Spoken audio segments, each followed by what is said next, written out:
All right. Welcome, everybody. Mormonism Live. Exciting episode tonight. We're going to do a deep dive into Fanny Alger, Joseph Smith, and whatever the hell the relationship was that the two of them had. How are you, RFM?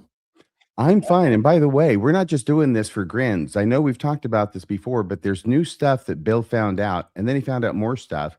It's been really thrilling watching him get all excited about a subject and research it for actually days. He's been researching this for days, Jonah. Jonah Barnes. When Jonah Barnes said, you guys, for me to understand all the quotes from Brigham Young, I'd have to spend days on it.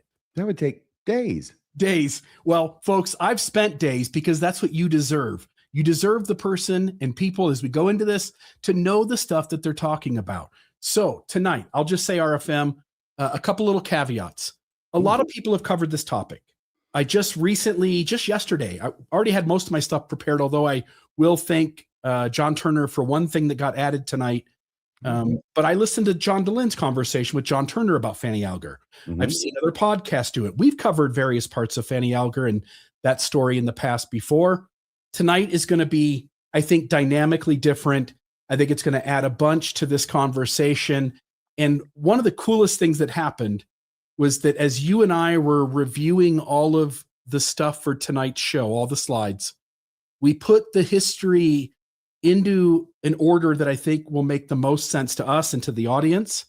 And there were connections that you and I were making in our conversation. I sure as hell hope they come out tonight.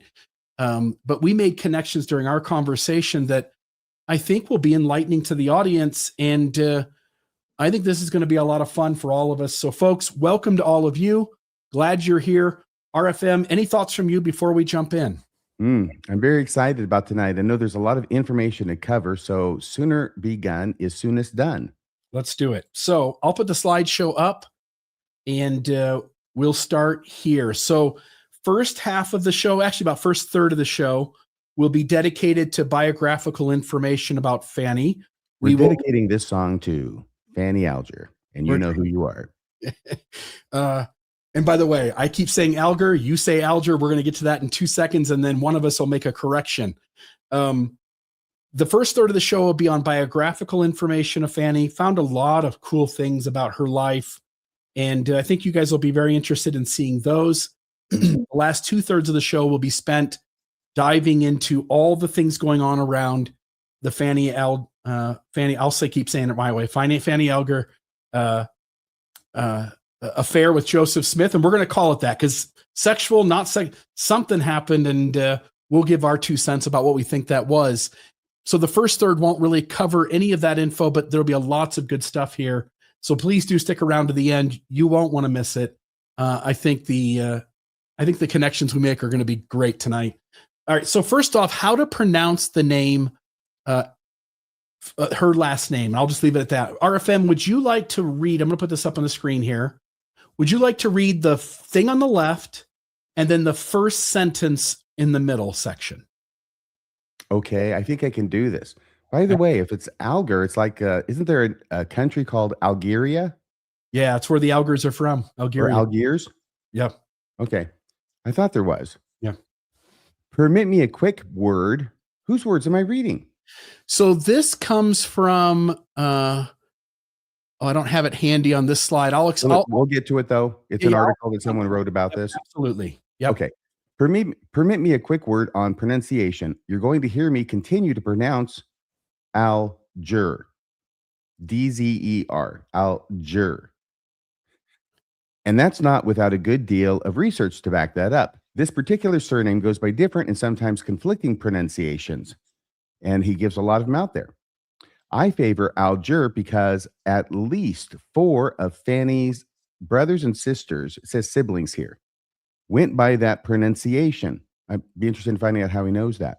As well as her niece, whom Fanny adopted and raised to adulthood. If you want receipts, I have them, but we have more important things to get to, so no receipts for you, huh?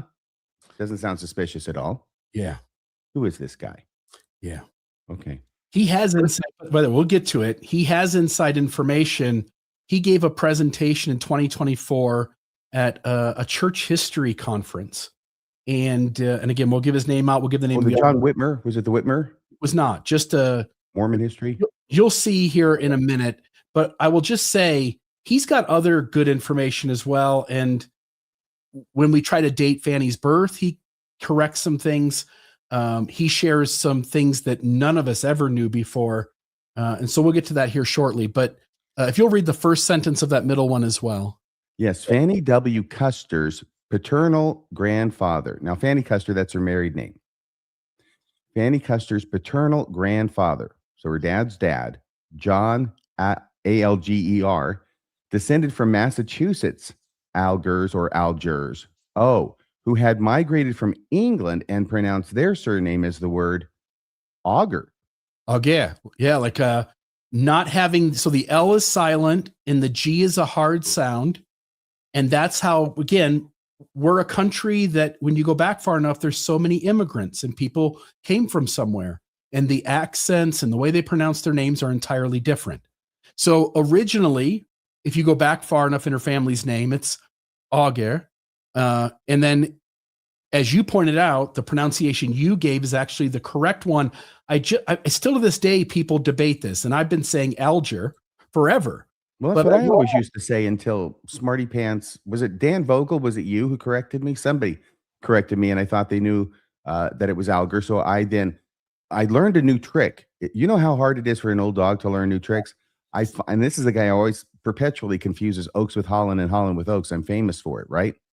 But I finally trained myself to say Alger, and now you're telling me I was right to begin with, and now I'm supposed to be saying Alger? Yes, and for people want to know, ALDZR, here's how it's pronounced. Let me go to that. Alger. Alger. Alger. And you can go to various pronunciation websites where you put the spelling or the pronunciation in, and it will then do that for you. And they were all the same. They all said that. So even to this day, I've heard people say, no, it's not Alger, it's this, and they give their reasons. But I think this guy's provenance for why we should say it, and again, he doesn't give the receipts here, but he does give a footnote there, 18, and we can go find that later for sure. And I do have in the show notes, when the show's over, I don't have them in there now, but when the show is over, I will put in all of our sources that we use tonight. The article that this came from will be in there. It's a fantastic article, and I highly recommend people read it. I'll give you the title and the author here shortly. And he gives what I think is a great explanation. If four of the kids of the family are pronouncing their name a certain way, and that's really the only hard evidence we have about how the family pronounced it, then we ought to probably go with that. And so I'm with you, RFM. By the way, I talked to Dan Vogel, and I think he agreed that he used to go one direction, but in recent years, he has switched back to Alger. And so Fanny Alger is her name. And we spent enough time on that slide, but we will explain sort of the background of that. And then Fanny's parents, Samuel and Clarissa Alger. And I'll just note that Samuel and Clarissa Alger were early converts to Mormonism who joined the church in the Kirtland, Ohio period and became part of Joseph's inner social circle. Now, here's an important thing, and this becomes so important later. Most of you who know this history will know why. But Clarissa, Fanny's mother's brother is Levi Hancock, meaning that Fanny's uncle is Levi Hancock. So Clarissa's maiden name was Clarissa Hancock. Correct. And so Levi Hancock is a close associate of Joseph Smith and one of the men deeply embedded in early church leadership, which places the Alger family in unusual close proximity to the Smith household.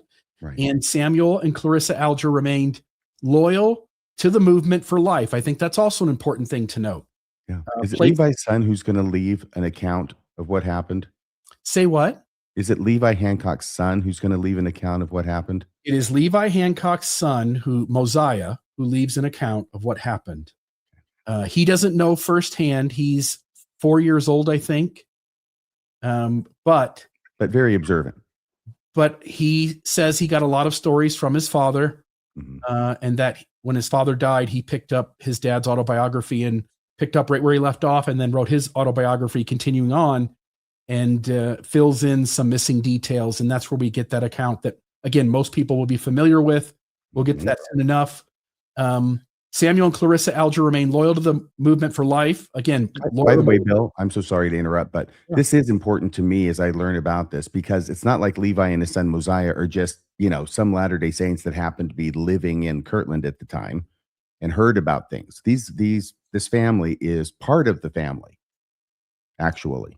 Yeah, we can demonstrate. You could demonstrate easily that Levi Hancock has pretty significant involvement with church leaders and church leadership himself. He is Fanny Alger's uncle. Yep. And he's a direct relative of Fanny as this whole thing is going on. So while their daughter Fanny did later leave Kirtland and settled in Indiana, marrying outside the church, her parents continued with the main body of the saints. What we've got here is, on the left is the tombstone for Clarissa Hancock Alger. On the right is the tombstone for Samuel Alger, Fanny's parents. And we do have two existing photos of Samuel Alger. The one on the right looks younger to me, but I could be wrong. The one on the left looks like it's him at an older age. It looks a little like John Barrymore. A little bit. I don't know John Barrymore, but it looks a little bit like Drew. So I'm going to go with that. All right. The next thing we want to touch on is, when was Fanny born? And I'll just note, I've heard people say, for instance, Sacred Loneliness, Todd Compton, notes that her birthday is September 20th, 1816. I've seen that. By the way, Todd, I'm going to one little comment to you, Todd. When you write historical books, use footnotes. Show people where you got your sources. It's so difficult. When you write fantastic history, you do such a good job at history, but you don't do footnotes. And that makes it so difficult for people to follow behind you and figure out where you get things. Now, there are several family history sites that also list it as September 20th, 1816. Others listed it as September 30th, 1816. So her birthday is either September 20th or September 30th. The bigger problem, though, is we can't figure out what year it is. Some folks list it as 1816. Some listed as 1818 or 1819. I've also seen it as 1817. And there's good reason for that. This isn't just bad history. This is actually really good history. And so I'll just show you at least a few of the reasons. And there's a few things I don't have up here, but I'll tell them to you. The first one here is the 1850 census. And in the 1850 census, again, her birthday is in September. She's listed in the census as Frances, but we have multiple family history sites that acknowledge that Frances is her name and that her nickname was Fanny. And so she gives her given name, Frances, in the 1850 census, list her age as 31 in 1850. And so that would have her being born in 1819, right? 18, yes. It could be off a year, depending on the birthday and when the census was answered. Yeah, this census was in August, so it was a month before her birthday. But no way is she 1816. And the census also says that, doesn't it? It gives her year of birth. I don't see anything about a year of birth. I thought it was down there below that, but I don't see that. Generally in the census, they just give their age, and it's in the top right, second line down. Frances Custer, 31, female, born in New York. She's actually born, I believe, in Massachusetts. There's errors all through, but the 31 is the one that normally you would think a person probably would have an idea on. And if she's 31 in 1850, then she wasn't born in 1816. She was born in 1818 or 19. Right. And then we get the 1860 census, and here she's listed as 42 years old. And so going off of these two census records, it would seem, in fact, when I started preparing this slideshow, I was in the mindset that her birthday's in 1818, maybe 1819, but probably 1818. And I was going off of these census records, which generally you would think is a pretty safe thing to do. And I realized, like, maybe somebody will say a year off, but they're not going to be multiple years off. Well, Fanny's history is a little more complex than that. And so there's the 1860 census with her listed as 42 years old. And which then, makes sense. yes. So if in 1850, it's before her birthday. Yep. And she was born in 19, right? Then she would be 31. And in 1860, if it's after her birthday that she answers the census question, then she would be 42. Yes, but in both of these instances, the month written at the top of the census is this one's June, and the previous one was August. Both of them are before her birthday. No, she wouldn't. She would never be 42 in 1860 if she were born in 1819, would she? No, so she's getting things wrong, and that's what adds to the confusion. I'm going to ask you to read this. This again comes from that same article, and I will, again, I'll tell you the author here at some point, but if you'll read this gentleman in his research, I think, gives us the keys to understanding best what year are the best years to make guesses at for her birthday. Okay. By the way, two things. First off, no, not John Barrymore. Lionel Barrymore is who he looks like, obviously. Got that one wrong. The second thing is that a lot of times this whole discussion about when Fanny was born is because some people are trying to make her as young as possible to make it sound worse when Joseph marries her or does whatever he does with her in the barn when they're celestializing, versus people who are more pro the church and pro Joseph Smith, who are trying to make her as old as possible. So they're pushing for the earliest birth year possible. We're not doing any of that. We're just trying to figure out what's most likely to be right. There's nothing that we're going to say tonight that hinges on that at all. I think it was probably pretty much equally despicable whether she was 18 or 16. Yeah. So here we go with the footnote. Genealogical records disagree, as we've seen on Fanny W. Custer, that is she. Birth date, at least we can all agree on how to say Custer, unless it's Castor. Her obituary gives September 30th, 1870, because it does later on. Her obituary gives September 30th, 1817 as her birthday. But then errs in other details, so that's 17, such as giving Ohio as her birthplace, misstating her marriage by 2 years, and claiming she had moved to Dublin in the 1820s. It was the 30s. Censuses giving her age equate to 1816, 1817, and 1818 as birth years. When taking their recording date, so he knows what the recording dates are. Good. And her birthday of September 30th into account. Her local congregation, so if you take all this information, the three censuses he has access to, and we've seen two, give different dates. 16, 17, and 18 is the year of her birth. This is why nobody knows. Her local congregation's memorial said she died at age 73, which would give her a birth year of 1816. That's the earliest. Her uncle Levi Hancock wrote of her birth in 1814. Was that a prophecy? Oh, no, it's later after the fact, and he's saying she was born in 1814. But during an unusual frost, a weather event that occurred in Ontario County, New York, in all three summers of 1816 through 1818, but not in 1814. Since Amy Sophronia Alger was born in 1818. Now, who's this? Is this a sister? This is a younger sister. This is the next child born in the family. Okay. And he's sure that she was born in 1818? That's what the data says. So she's a little sister, and one would think that Fanny's got to be born no later than 1817, right? Correct. Yep. The year before. Yep. Okay. So since Amy Sophronia Alger was born in 1818, I treat the remaining candidate years of 1816 and 1817 as valid years for Custer's birth. Makes sense to me, if that's all correct.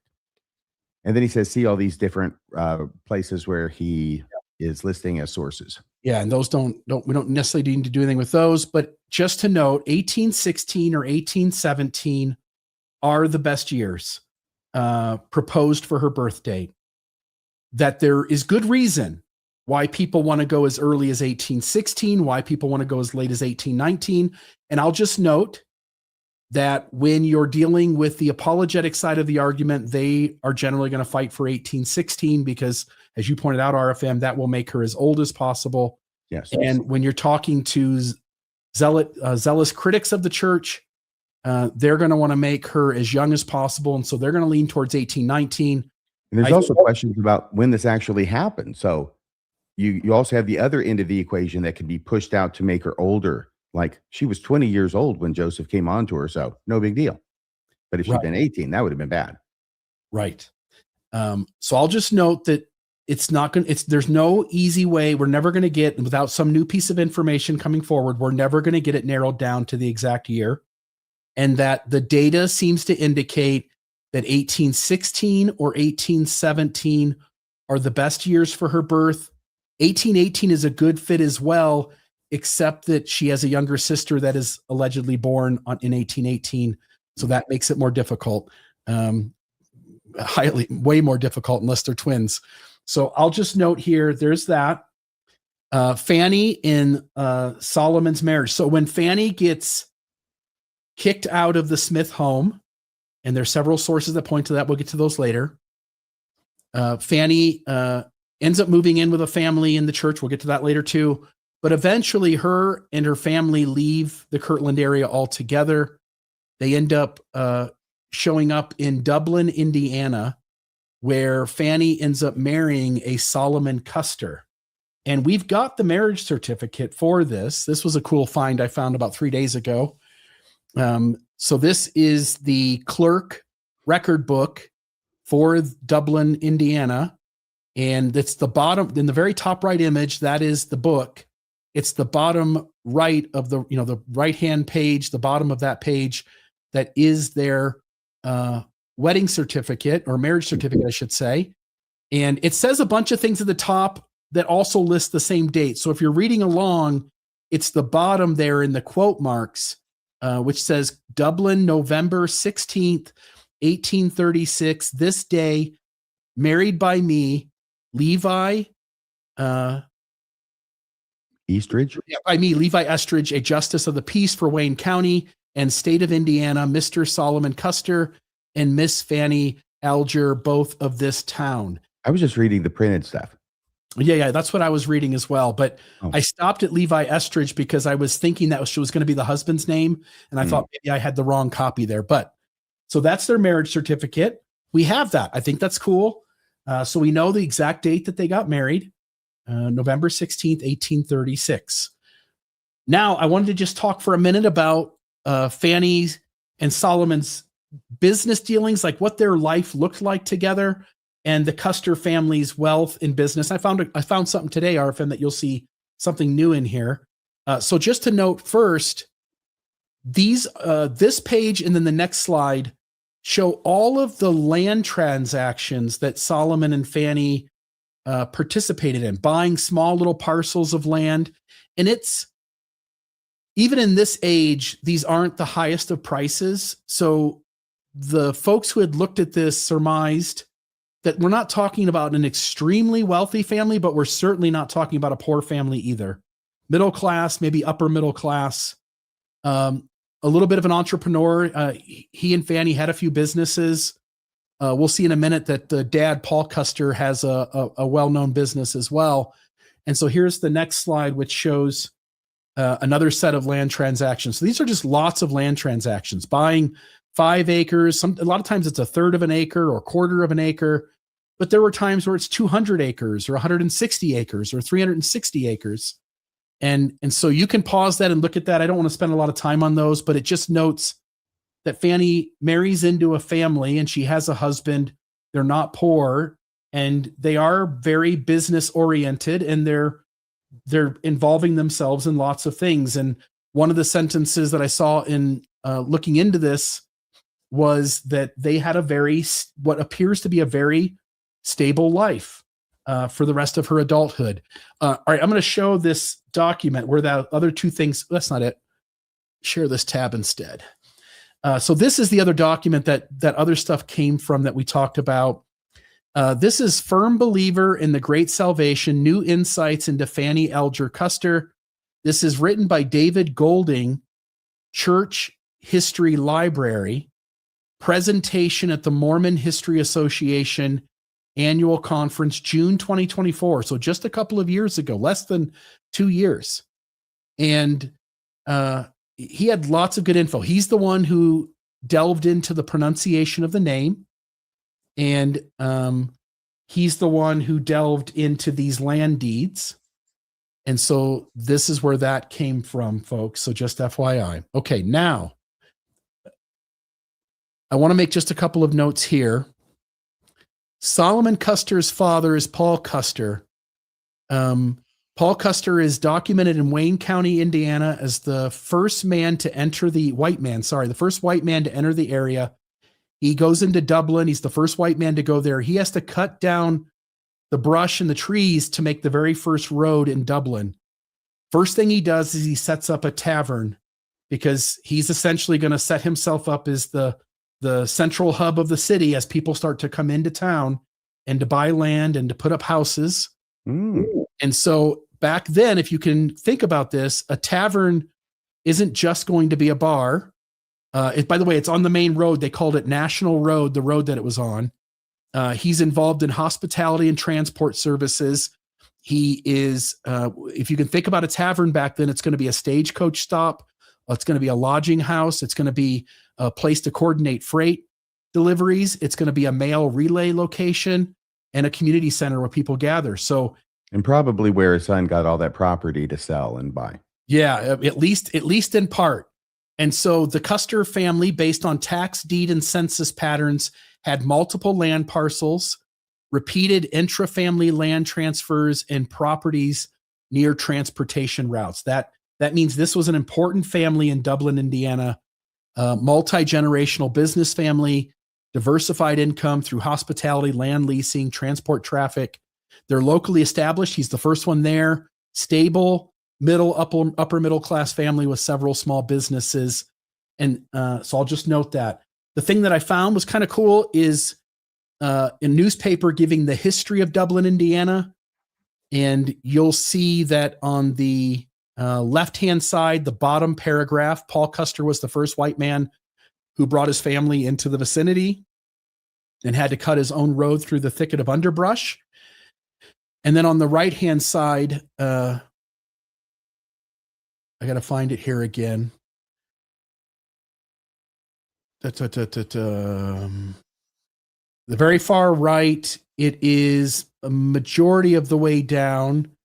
The facts gleaned from the testimony of old citizens who we interviewed years ago and have passed away, and whose testimony is proven to be correct by reference to the county records and other records that are accessible, is that the town was named and the name was recorded more than 1 year before there was a tavern in the town, Paul Custer's famous Black Horse Tavern. And if you look up Black Horse Tavern online, you won't find it. You'll find a Black Horse Tavern in Ohio city, might even still be Dublin, but Dublin, Ohio, not Indiana, and those are going to be a ways away from each other. But he starts his tavern. He calls it the Black Horse Tavern on his farm east of town, and was the only public house for the traveling pioneers west of Vandalia until after Dublin was named. And so he's a big deal. And then there's another thing down there below that also mentions Paul Custer again. So this was a prominent family in the area, and I don't want to spend any more time on that, but just to note that if anything, I'm grateful that Fanny moved on with her life and marries somebody and has a maybe normal and maybe also like an exciting and well-to-do life the rest of her life as well as we go through this. Okay. This one was interesting. Fanny was present at the dedication of the Lima Branch in Illinois in 1840. And I thought this was cool because to me, it demonstrates two things. One is that she's willing to walk into a branch building at a historical dedication of that building, which tells me that she is not on the outs with the church in any way that's significant. That she's happy to go with her family. Her dad. Happy, but yeah, maybe. But she's there with her dad, with her mom, some of her siblings. She's there for the dedication of the Lima branch in Illinois. Do you think it's Lima, like Peru? There's a Lima, Ohio, which is why I'm saying it that way. Is there really? There is. And you know that because you're from Ohio. I am. And so I can't speak for how it's pronounced in Illinois, but in Ohio, we refer to it as Lima, Ohio. At least in Sandusky, Ohio, that's what we called it. We weren't from there, so maybe we were getting it wrong too. But I'll just note that she shows up at this thing to be with her family. At some level, she's at least not having so much animosity that she doesn't go. And then I also think what's interesting is that she risks going to a thing that's a special occasion. There's going to be people there higher up in the church, you would think, as they're going to set this building apart and initiate essentially the very first usage of this branch building in I'll keep saying Lima, Illinois. And so I think those things are two things of note. So then I went looking to see who was at this. And I shared about 395 miles away, I think, from where Fanny Alger, where Fanny lived. Where the heck does she live again? It's Dublin, in Indiana. Dublin, Indiana. Dublin, Indiana to Lima, Ohio. It's about 300 I thought it was 395. We looked that up, didn't we, Bill? I think it's what you said was that far. Yeah. So I went looking through the records of this dedication to see who else was there. I actually was quite surprised to see this name, Isaac Morley. Oh, who, if anybody knows their history from Kirtland, Ohio, Hiram, Ohio, John Johnson Farm, Kirtland Temple, Isaac Morley runs the Morley Farm. It's the first place that the Smiths stay before they move in with John Johnson and Elsa Johnson. And if you remember too, it's on Isaac Morley's farm where they have that little priesthood meeting. And Joseph Smith says something to the effect of, and I don't have the quote in front of me, but he says something to the effect of, what you see here today is just a small number of individuals, but someday the priesthood and church will grow so big it'll cover North and South America, it'll cover the world. Isaac Morley, that's the farm it happens on. Isaac Morley leaves Kirtland in 1831. He comes back to Kirtland in 1835. Then he goes back off again, 1838 or something. He goes off into the western states, ends up in Illinois in this area at Lima as the stake president and as the patriarch. Oh. He's at this dedication. He's the very first name. You see it there at the top. Members that were belonging to this congregation who are at this meeting. And it shows Isaac Morley, president, stake president, and patriarch. He knew the story of Fanny Alger, just FYI. So again, just to make the point, to drive it home, Fanny's taking a risk in going to this meeting. So whatever that means, I think we at least ought to note that her feelings about the church aren't so disastrous that she's not willing to risk it, and she goes. I know. I mean, what if Joseph Smith were there? What? Well, yeah, he's around. We all walked into a situation where there's somebody that could be there that we really, really don't want them to be there, but we go anyway because of some reason. Yeah. And then you see them and they're there. In this case, all she saw was Isaac. So she breathed a huge sigh of relief. Yeah. And somebody wanted to just note, well, the church has covered the world. So one point for that side. Mormonism, Joseph Smith's right. That prophecy did come true. We are buying the world. Yeah. One parcel at a time. Okay. And then at one time, and again, this is from this guy who spoke in 2024 at the Church History Conference. David Golding. He says there's a picture of Fanny that exists. Or that existed. But not just, again, just 2 years ago. Do you want to read this, RFM? And I'll just note to the audience. Yeah, go ahead. I won't leave you hanging. This is not the photo. I asked AI to take this description and create an image, and this is what it created. So if you can imagine, maybe that's kind of what Fanny Alger looked like, but probably not. So RFM, if you'll read this. Her granddaughter, Fanny's granddaughter, Hazel Custer, Harry, kept a treasured photograph of the occasion. What occasion was this? This is a few months before her death. Fanny joins the Custer extended family at the Universalist Church in Dublin for a reunion. So that's why there's a picture of Fanny and all these people. Her granddaughter, Hazel, kept a treasured photograph of the occasion and passed it on to her own granddaughter, who passed away recently. In the center sits Fanny W. Custer, blurred by exposure and time. So where's the picture, David? Yeah, if David went that far to get that much information, and David works with the church history library, and he's giving presentations at the Mormon History Association annual conference, the least I think we could expect David to do is go find that photo and get a copy of it, so it's so we can ensure that it's preserved for all of time. Well, maybe it got taken down from the Joseph Smith Papers website, because I hear that happens sometimes, Bill. That does happen sometimes. Okay. So again, 2 years ago, there was a photo that existed of Fanny. So I've never seen that. I did a little looking on the internet, but there's no such thing, at least that I could find. Fanny was a spiritual medium of sorts.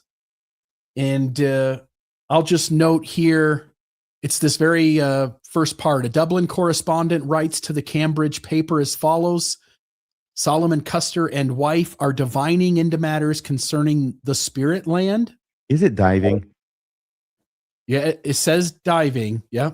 Okay. Because you're thinking maybe divining, but it's diving. Yeah. Diving into matters concerning the spirit land. They claim to be receiving daily intelligence under spiritual control, and the following hymn was given to them as a correct reading of Muhlenberg's hymn, I Would Not Live Always. Then it goes on to give the lyrics, which they got via revelation. I guess these are different lyrics. They are. The lyrics are restored. They were corrupted by corrupt priest. Some parts were lost, and it's been restored through revelation. So, well, bravo. Yeah, good job, Fanny. Way to take one. Way to take a lesson you learned early on and apply it later in life. You know, what goes around comes around. Stop in the name of my candle. All right. Fanny's death, November 29th, 1890. At least the obituary got that right, I think. By the way. Yes. Interestingly, she lived long enough to see polygamy repudiated by the Mormon Church. Look at that. Which would have happened the prior month in October of 1890. I hope that brought a smile to her face. It might have been what did her in. She might have been so excited. So Fanny's death, November 29th, 1890, just after the manifesto. Just to note here, this is not the obituary. This is at least maybe a obituary, but this was just a small thing in a place. Will you read this, RFM? Because it also reiterates that she was a spiritual medium. Mrs. Fanny Custer died at Indianapolis on Friday evening last and was buried here on Sunday forenoon. Services at the Universalist Church conducted by Reverend Peter Cook. The deceased had long been a resident of this place and was the widow of the late Solomon Custer.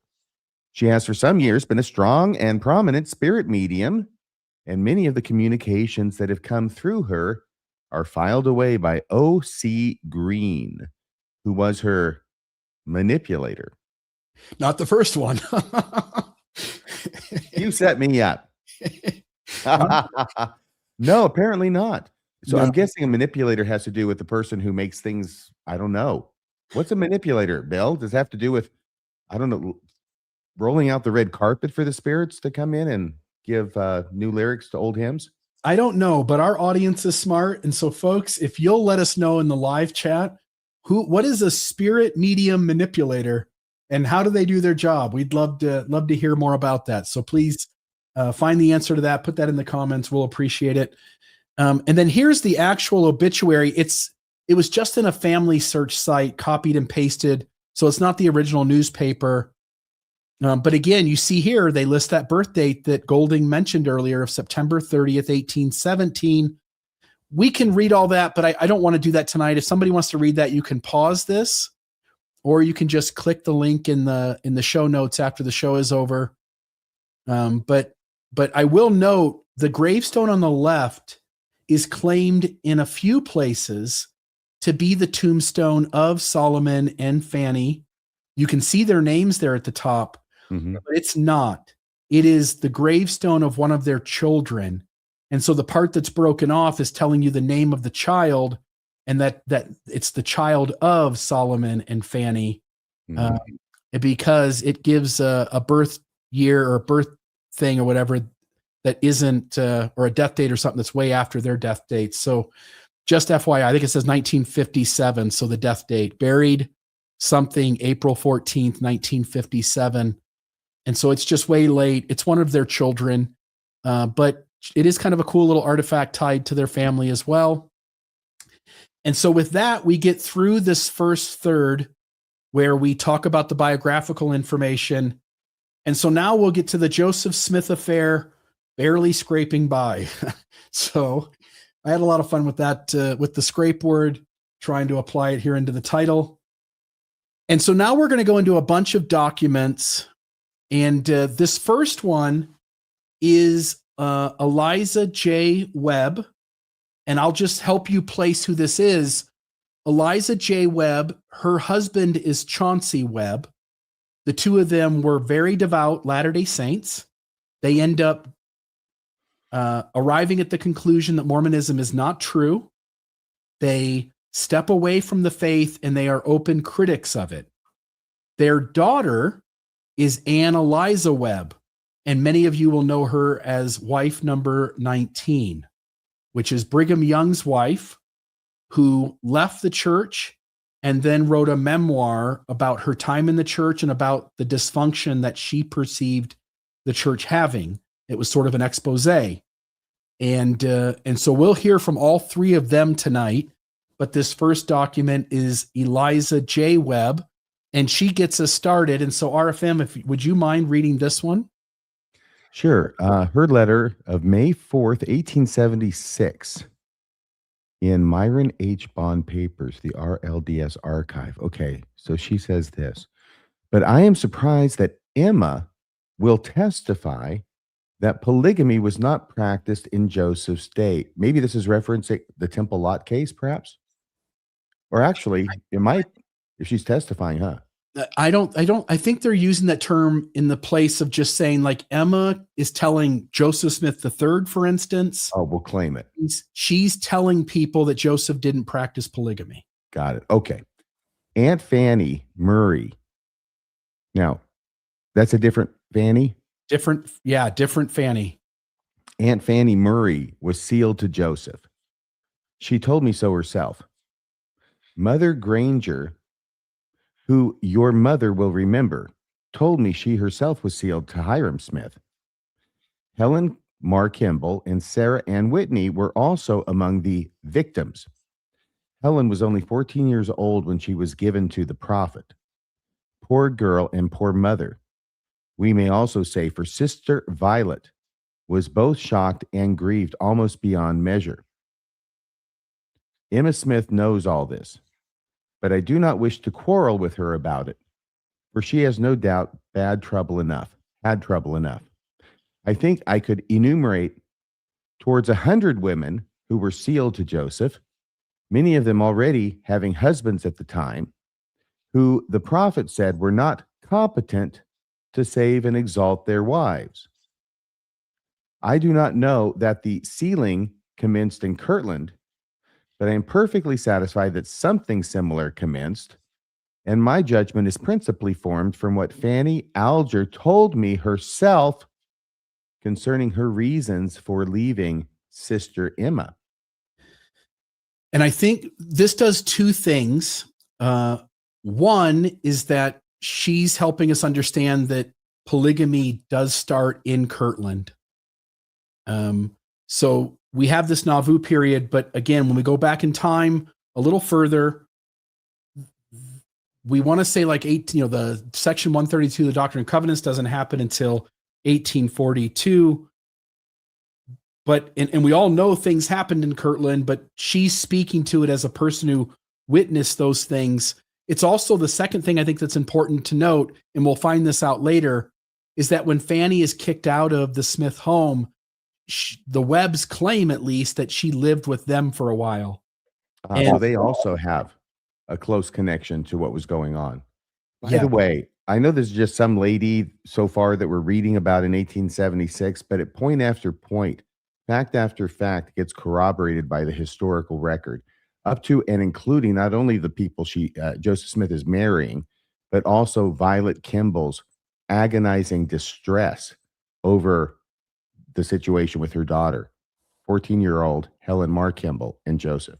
She knows a ton of facts, and in every fact, except for the one that we can't prove, she seems to be substantiated. Yeah. Yeah. So maybe she's just telling the truth. Yeah. Okay. And then from there, we need to go into how do we know that Fanny worked in the Smith home? So we've established that polygamy is happening in Kirtland, that Eliza J. Webb is pointing to Fanny being one of the folks that happens to in Kirtland. How do we know that she worked in the Smith home? We go back to this Golding guy who gives us an incredible story. The title page of the story is there on the left. The part inside of the paper that he published is what's on the right. These are the pertinent paragraphs. RFM, would you mind reading these? Sure thing. Meanwhile, scores of women throughout the region, I mean, a score is 20, right? Supported a burgeoning dairy industry that gained the area the nickname Cheesedom. Is this the right thing? Yep, keep going. This is all part of the story. The Algers' 3 cows provided excess dairy for their family, suggesting family and her mother and sister kept up a dairy concern. Nearby in Kirtland, Emma Smith tended a dairy operation of her own. Across their whole stay in Ohio, the Smiths had between 4 and 9 cows, a volume of dairy far outside their own little family. Their cows pastured on fields and were milked in barns owned by Frederick G. Williams and Hiram Smith. Butter and cheese manufacturers were domestic, collected, churned, cured, and packaged with the help of dairy maids. Dairy maids. When the Smiths lived with John and Elsa Johnson in 1832, they likely combined their 2 families' dairy operations, with Emma hiring Mary Beale Johnson as a dairy maid that year. Mary's tragic death the following March, however, so that's March of 1833? Yep. The following March, however, created a vacancy just as the Algers took in nieces and nephews after Clarissa's sister-in-law, Betsy Hancock, died. The Alger home was full. That winter, the Smiths employed Fanny, who did not likely move in with them, but rather helped as a dairy maid. For an older teenager, Fanny was busy enough with the dairy production of 4 to 9 cows, to say nothing of potentially also continuing to help her mother and family. Yeah, the only thing I'll say here, since you're pausing for a second, what I'll say here, we had been given this history that she was a maid in the home, and we're all in our heads going like she's cleaning the tables and she's straightening up the house. This story informs us that she may not have lived in the home at all. She may have came over to the house each day and then was a dairy maid or a milkmaid and in the barn. Worked in the barn, milking the cows. I see where you're going with this. Yeah, buddy. And that was what her role was. And we'll see later on, by the way, when we get to some historical information on that Smith home that you and I were looking at yesterday, the church acknowledges that Emma Smith did have a dairy production going on. So we'll see that in a moment. But if you'll read that part on the right as well. I will. You know, this could just be a huge misunderstanding. Maybe it wasn't sexual after all. Maybe all that Emma saw was, I don't know, Fanny teaching Joseph how to milk the cows. One way or another. Yes. And I will say, maybe there was just a fight over some milk and strippings too, because that's happened before. Yes, there could have been some stripping going on in that barn is what you're saying. Okay. In late August 1836, so now we're jumping ahead a bit. In late August 1836, Samuel and Clarissa Alger, parents, started off with their children for Missouri. Okay, so they're going to Zion, taking the route commonly used by their Mormon neighbors since 1831. They headed west to Cleveland, then farther west another 200 miles to Dayton. That's in Ohio, right? Dayton, Ohio. Dayton, Ohio, yep. Near the border of Indiana. Sometime in that span, Fanny's uncle Solomon Hancock wrote to his brother Levi about making, that's Levi Hancock, about making for Missouri as well. Levi Hancock, who had learned the carpenter's trade from his brother-in-law Samuel Alger, immediately prepared to join the Hancocks and Algers by selling his house, fashioning his own wagon, rimming wheels for Solomon, and securing his niece. Fanny Alger's release from the Smith's employ. Fanny Alger's, is that a beginning of a sentence? And securing his niece Fanny Alger's release from the Smith's employ. Okay, thank you. I saw Joseph Smith, he wrote in his autobiography. I saw Joseph Smith. He told me to take Fanny Alger and go. We started the latter part of August for Solomon Hancock's father-in-law and got there about the 1st of September, 1836. Fanny met up with her parents somewhere between the Adamses' residence near Wooster, Ohio, and Dublin, Indiana. Yeah. Take her and go. Get her out of here. Be gone. Get thee to a nunnery. And that's late August of 1836, correct? Yes. So this is, I think, at least in part, based on what Mosiah Hancock and Levi Hancock say in their autobiographies. And there is some question about whether their dating of things is accurate or not. So we'll leave that up in the air for now. But according to this, it was late August 1836 when Joseph Smith seems to have some urgency about getting Fanny away from the Smith location. Well, like the whole town. Don't just go a few steps. Go all the way. Okay. So I want to ask this here. Let's start to ask, when did Joseph first take interest in Fanny Alger or other females, not when he got caught? And here's the thing I think happened. You and I have been talking a lot about this. In this discussion around this history, we all are talking about trying to figure out the date as if there's this hard line in the sand date. But common sense says that whatever sort of affair was going on, there's a start date and an end date. We can maybe, figure out the end date based on the trouble that Smith gets in, the allegations of Cowdery, things that McLellin said, whatever, all the witnesses who speak to this, and we'll get to those. But there's also a start date. And we need to try to figure out when that start date is as well. And apologists want to keep it to like, there's this one date, 1836. Well, maybe late 1836, and that's debatable, but maybe late 1836 is when Joseph gets caught, the scandal becomes public, and hits the fan. But inevitably, him and Fanny didn't start sleeping together the day before. They were having a relationship of some sort that was going on for some time, a week, a month, a year or two. Now, I'll grant it becomes less likely that the longer you try to make the relationship, because it would be difficult, I think, for Joseph Smith to keep a sexual relationship, an intimate relationship, secret from Emma, keep it going on, but maintain whatever interest in Fanny he wants to show her. I think if you make it a year or too long, that becomes difficult. But could they have been this guy in town? Everybody knows who he is. There goes Joseph. Where's he going? He's going into a barn. Why is he doing that? I don't know.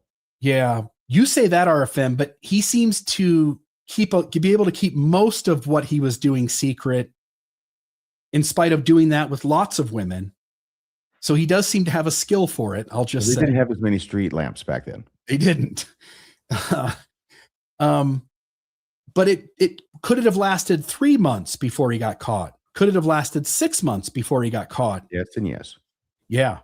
And so with that, Mark Staker, who's a faithful scholar for the church, will you read this? This is his thoughts about what's going on there in terms of Fanny working in the home, and some commentary by him about when Joseph starts to talk about polygamy. Okay, so it's this inset thing or the whole thing? The whole thing. Okay. The precise timing of the plural marriage ceremony is unknown.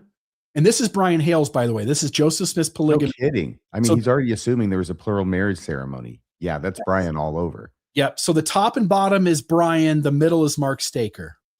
So he's saying there must have been a plural marriage ceremony. Otherwise, it would have been, I don't know, sinful. The precise time, it would have been adultery is what he says. Right? Yeah. By needing it to be a plural marriage ceremony, the other answer is very uncomfortable for him. It's adultery, and that's what he says. And I'm leaning on that word because it's going to come up in spades later on. The precise timing, rights of the plural marriage ceremony is unknown. Several researchers place the relationship in 1823 and 33. 32 and 33. What did I say? 22 and 23. Oh my gosh. It's okay. 1832 and 1833. Thank you. This is clearly too early as well. Mark Staker, yes? 1833 is too early, maybe, for the scandal to come forward. Yeah. 1833 may not be too early for the affair to start. Right. He's being kind of ambiguous in his language there. The relationship. They place the relationship in these 2 years, but this is clearly too early. Yeah. Mark Staker explains. Now he quotes from Mark Staker. Mary Johnson, who's the daughter of John Johnson and Alice Johnson. She's born in 1818. Okay. So right around the same year as Fanny. Mary Johnson lived in the Smith home in the Whitney store to provide assistance to Emma. Man, they had a steady stream of young nubile girls going in and out of that store, didn't they? They did. We'll see that maybe as many as 8 or 9 of them. Wow. She died March 30th, 1833. Oh my gosh. Her death was unexpected and shook up the family, I bet. I believe Fanny Alger replaced Mary as household help for Emma. So here he's going with the household help, Mark Staker is. If that's the case, it is unlikely Fanny lived with the family while they were living at the store, and it is unlikely she assisted them before mid-1833 if she replaced this girl who unfortunately died. She most likely assisted between 34 and 36 in their home up near the temple. And then Brian Hales continues. Mary Elizabeth Rollins recalled that an angel commanding polygamy first appeared in 1834. Joseph the seer said God gave him a commandment in 1834 to take other wives besides Emma. If accurate, then Joseph would probably have married after that angelic visit. Or he could have been doing it beforehand, and this is an excuse. Come on, Brian. Late 1835 or early 1836 seem more likely dates. I don't feel like Brian does a good job of entertaining equally valid hypotheses and sometimes more valid. Yeah, he struggles. There's a couple things with this, though, that I think are interesting. Let me start off with this. We were talking about this today. Mary Elizabeth Rawlings Lightner recalled that an angel commanding polygamy first appeared in 1834. But Mary Elizabeth Rawlings Lightner was born, I'm going to share this on the screen here. She was born in 1818, right? Okay, so the same age as the other girl who passed away that she replaced, maybe. Yes. How old does Mary Elizabeth Rawlings Lightner tell us that she was when Joseph Smith approaches her to tell her that she is a future plural wife of Joseph Smith? Well, you told me this earlier. I think you said 12. She's 12 years old.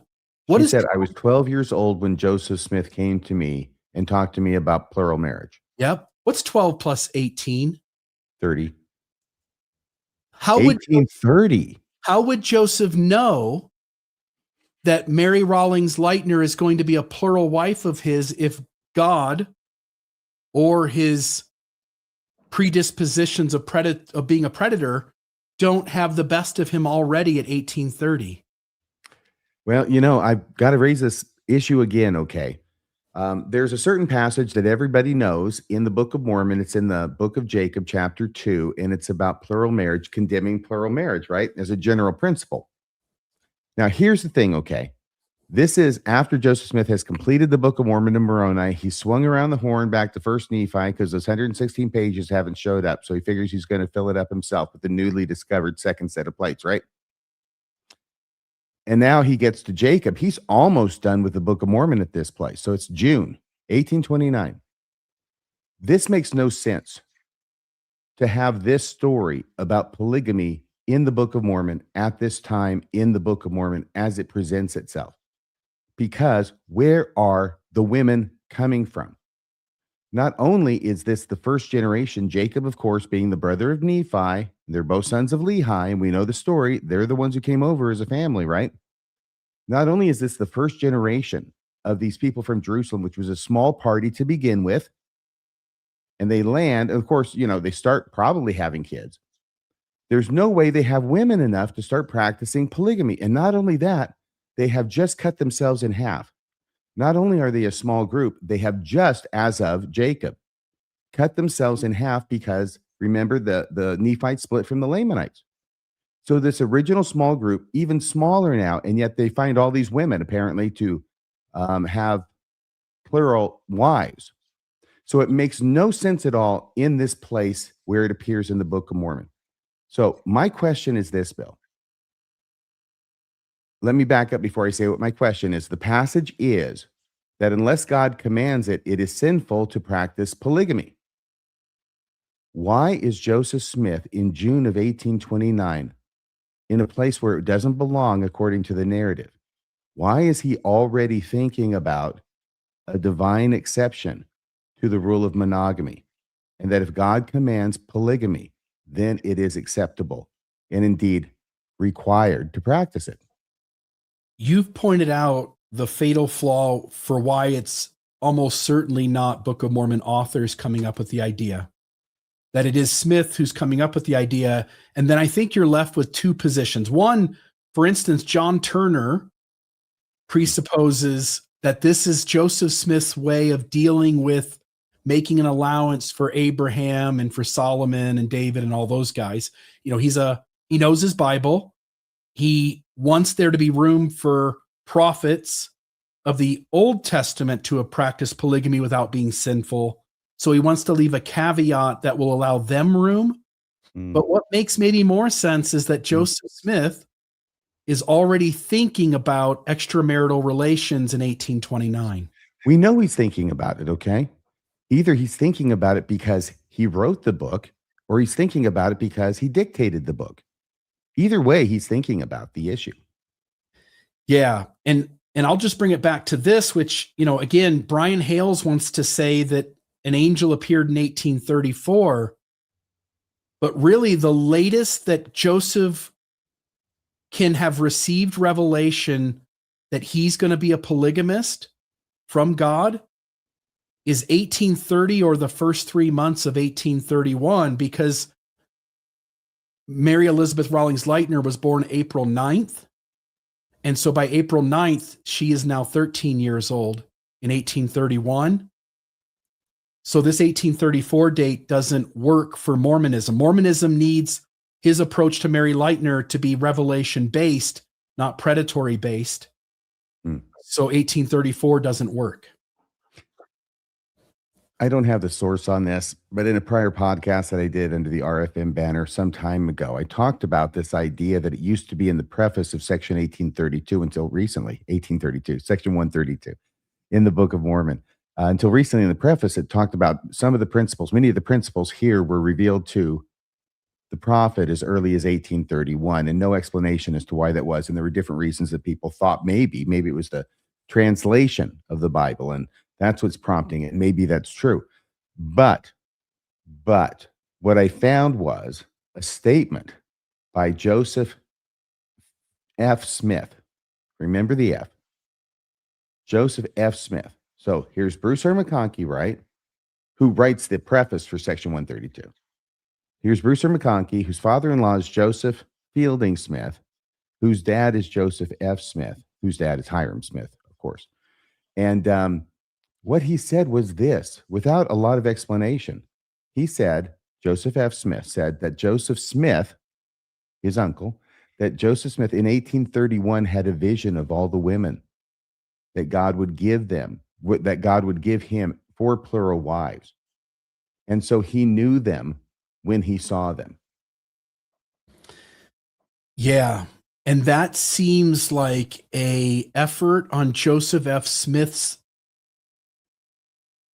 his point of view to try to soften why things like Mary Elizabeth Rawlings Lightner being approached when she's 12 years old to justify that thing happening.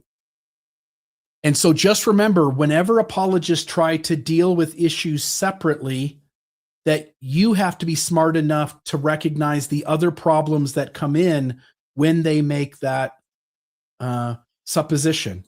And so I will just say, if you want to believe that Joseph Smith is a prophet, you have to have him getting some sort of revelation about polygamy is going to be operated through him, and that he's going to know the wives that he's going to marry at the latest by April 8th of 1831, because he approaches Mary Elizabeth Rawlings Lightner before she's 13 years old. Yeah. So I think that's Very great. Joseph F. Smith is trying to be creative to cover up his discomfort with other things going on in Mormon history. Yeah. What was going on in my head, and I'll just say it here so there's a record of it for whatever it's worth, is the first thing is, did he receive this vision, this alleged vision of his future plural wives through his stone in a hat? And is that how he received the vision? And then my brain's thought, gee, I wonder when Joseph Smith went into the grove for his first vision, if he took his hat and stone with him. Yeah, they seem to be with him a lot. So, I mean, was he looking up or is he looking into his hat? I don't know. Okay, so there's that. It does say standing above me in the air. Yeah. All right. So I just want to note some things here. The affair between Joseph Smith and Fanny Alger must have occurred before January 1838 as an absolute. That's absolute, because by that point, January 21st, 1838, Cowdery's already referring to it as a past event. We have the stuff going on months before that leading up to the disciplinary court of Cowdery, where he refers to as a dirty, nasty, filthy scrape or affair. So the relationship clearly predates this 1838 by some time. We can narrow it down further because the event certainly occurs before Fanny marries Solomon Custer in November 1836. So we know it happened. She leaves at the end of August, perhaps. Yeah. August, September, October, November. Wow, that's 3 months. She marries quick.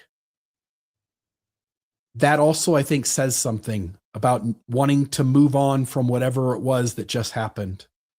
I also just note, number 3, the Fanny Alger relationship is likely to have begun no earlier than the mid-1833 for the reasons that Mark Staker give and Golding give, which is that Mary Beale Johnson dies in 1833. By the way, she's 15 years old when she dies. It's called an unexpected tragic death. I couldn't find one sentence anywhere in history about what it was that killed her, what it was she died from. Was it typhoid fever? Was it suicide? We don't know. Did she fall down a flight of stairs at the Joseph Smith home? Who knows? I will say she's working at the home. She's 15 years old. I'd at least like to have the information about why she died. I won't guess at what it was. I think what's most likely is some sort of illness. But I think because of all the other details in this Joseph Smith history, I think there are lots of options on the table too as less rational ways to interpret that. But we'd love to know. So again, folks, if you're in the chat, Dan Vogel, if anybody knows how Mary Beale Johnson died at 15 years old in early mid 1833, please let us know. The moment, I want to emphasize this, the moment that Fanny Alger becomes a worker on the Smith property, it is the clock starts then as a potential start moment for when this affair starts, when it gets initiated, when it gets underway. Not when he gets caught, not when Oliver Cowdery says something, not when Emma peeks through the crack and saw the whole transaction. When the two of them initiate whatever their romantic relationship was. So I'll just note that it could have begun as early as mid-1833. The fallout timeline best fits 1835 late, 1836, but the fallout date can be a very different date than the relationship being initiated, as many witnesses suggest 1833. And I'm saying this on the front end because as we go through the documents, you will hear lots of people tell you that this relationship was happening in 1833. And the apologist wants to knock that date down and go to 1836, but the apologist never seems to deal with this as an event that takes more than a day's worth of time and could take months and maybe even years. All right, so I've said all that. How old would Fanny have been? If Fanny was born in 1817, then in 1835, she'd be 18 years old. In 1836, she would be 18 years old for some of it, and then 19 for some of it. If Fanny Alger was born in 1816, she would be 19 years old or at most 20. And so, but this is gauging when the scandal hit public awareness. She may have been younger when it began, perhaps as young as 16 if she's born in 1817. And the affair could have started, I'm not saying it did, but it could have started in 1833. If it did, she would be 16 years old when that began. Maybe even 15, I think, if we catch her just before her birthday. So now, and when does an affair start, by the way? It's not like there's a starting gun that goes off. Well, I think it's the moment you break the expectation of your partner's, your spouse's agreement, and you are touching, kissing, making out, or having sex. At that point, the affair has hit some sort of start point. Now, you can gauge it like Jimmy Carter and say, well, as soon as I had thoughts in my heart, the affair started. I have lusted after women in my heart. Yeah. Good old peanut farmer. Okay. The autobiography of Mosiah Hancock, The Sealing. I start off with this. And in the past, I have wanted to discount this biography as Mosiah trying to help cover up the problem, which is Joseph Smith having sexual relations before there's a section 132. He's breaking rules. And so Mosiah comes in and goes, no, I remember my dad was there. He did a sealing ordinance, said some words. They're sealed. It's celestial. Nothing to see here, folks. And then as I read through all the documents that we're going to go through tonight, I started to feel like maybe there's some credibility to this. And I'll share along the way why, and I'll ask you, RFM, why you think that is, one way or the other, whatever you're writing this note. And is this Brian Hales to whom the note is written? I don't know that, but this is here so that I set the stage by telling folks Levi Hancock writes an autobiography. And then it abruptly comes to an end. Like he still has more story to tell, but he stops writing. I don't know if he gets sick and dies or if he just lost interest, but it comes to an end. And when he does die, Mosiah Hancock writes his autobiography, but he picks up right where his dad left off, and he finishes telling his dad's story. And so it's Mosiah Hancock who tells us what Levi Hancock's experience was being the sealer for a sealing between Fanny Alger and Joseph Smith. And so it's important to know that Mosiah is not a firsthand witness to any of this. He was like 4 years old, even less than that, 2 years old, or -1 or 1 year old. Depending on when. He's not there for sure. And if he is there, he's just a baby. He has no memory of this. He's telling you what his dad told him. Did you see anything in that above that was important to note? No, it could well be Don Bradley who transcribed this and then gave a note to Brian that he had transcribed this and other things. Yeah, it might be. Okay. I'm going to let you read this, and then we can go into some other notes after this about this account. Okay, when my father, so this is Levi Hancock, when my father had started on his first mission to preach this gospel, he felt that perhaps he had done wrong in not telling the prophet that he had made arrangements to marry Temperance Jane Miller of New Lyme. When father returned from his mission, he spoke to the prophet concerning the matter. The prophet said, "Never mind, brother Levi, about that, for the Lord has one prepared for you that will be a blessing to you forever." So never worry about this Temperance Jane Miller person.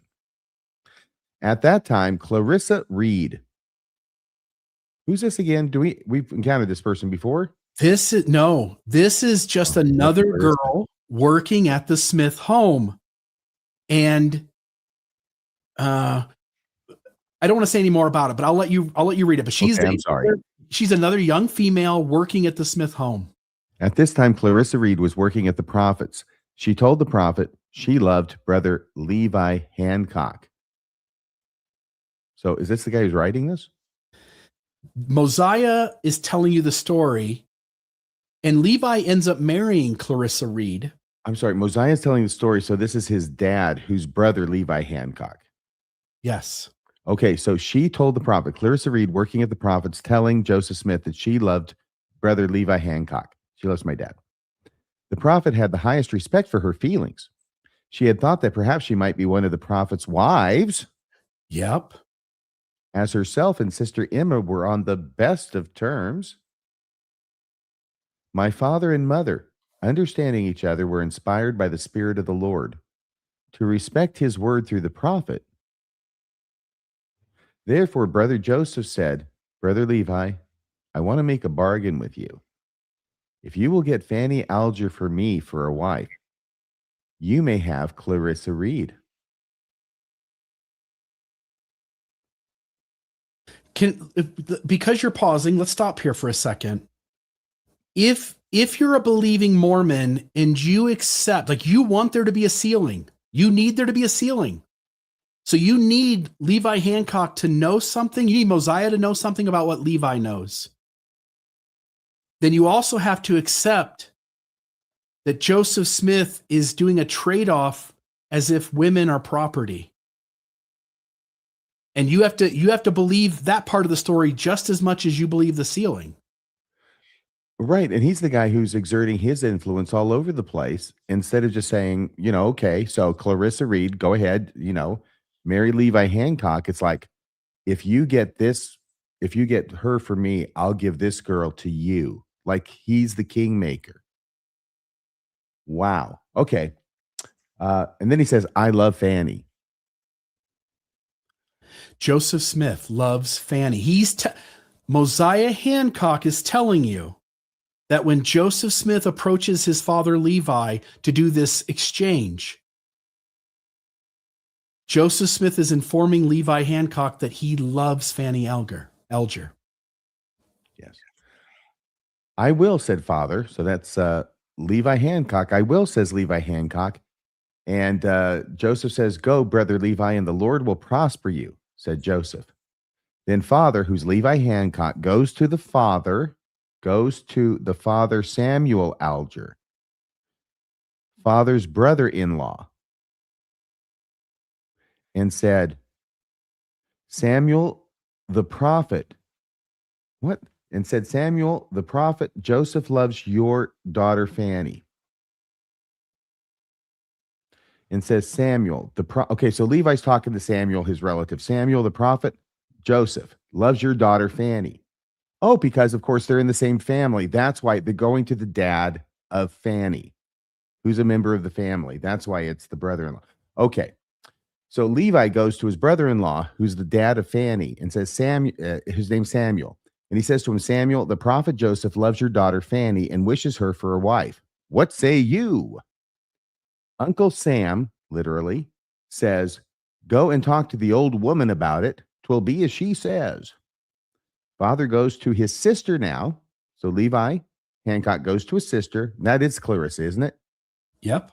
Okay, Clarissa Alger. Goes to his sister and said, "Clarissa, Brother Joseph, the prophet of the Most High God," in case you forgot, "loves Fanny and wishes her for a wife. What say you?" Said she, "Go and talk to Fanny. It will be all right with me." Everybody seems kind of cavalier about this. Father goes to Fanny and says, "Fanny, Brother Joseph, the prophet, loves you and wishes you for a wife. Will you be his wife?" "I will, Levi," said she. Father, Levi, takes Fanny to Joseph and said, "Brother Joseph, I have been successful in my mission." Father, Levi Hancock, gave her to Joseph, repeating the ceremony as Joseph repeated to him.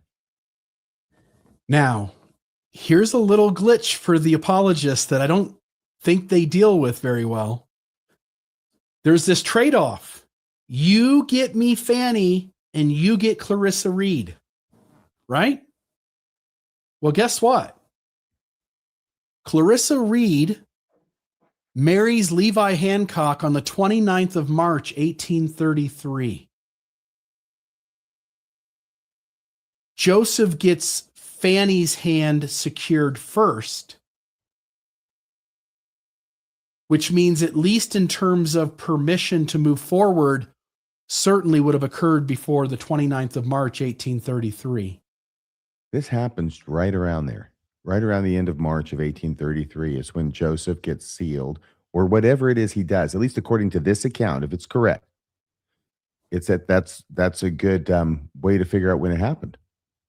If you are a believer and you need Mosiah Hancock's account of his dad sealing the two of them to be true, then you also need to make the most rational conclusion that Joseph Smith worked out these details prior to the 29th of March, 1833. Zing.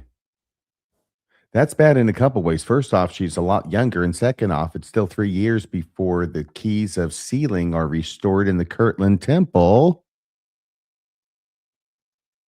Yeah.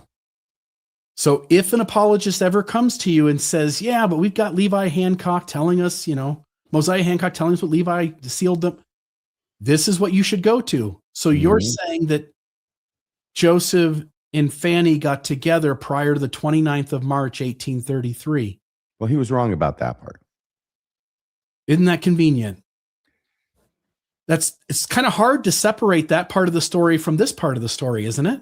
I know, but this date is probably wrong, for crying out loud. They were getting dates wrong all the time back then. We can see that. All right. I will note, just as you sort of had a hiccup, I had the same problem. I couldn't quite keep this story in line. So if folks are interested, you can pause it right now and you can read it. This is written out in a way that will make it much easier to understand what's going on and who's talking to who. Oh, I couldn't read this one, huh? I wanted the original document up there, but yes, we could have gone to this. About halfway through, I thought I should have gone to this, but you were already. I finally figured it out. That one part was tough. Yeah, and I had a hiccup at the exact same place. So again, I'll just note that. And we do have, let me get out of this. What is this? Yeah, this. Oh, this is when Levi Hancock marries Clarissa Reed. This is the writing down of the marriage date, and it's also where it's recorded everywhere. March 29th, 1833. I was married to Sister Clarissa Reed.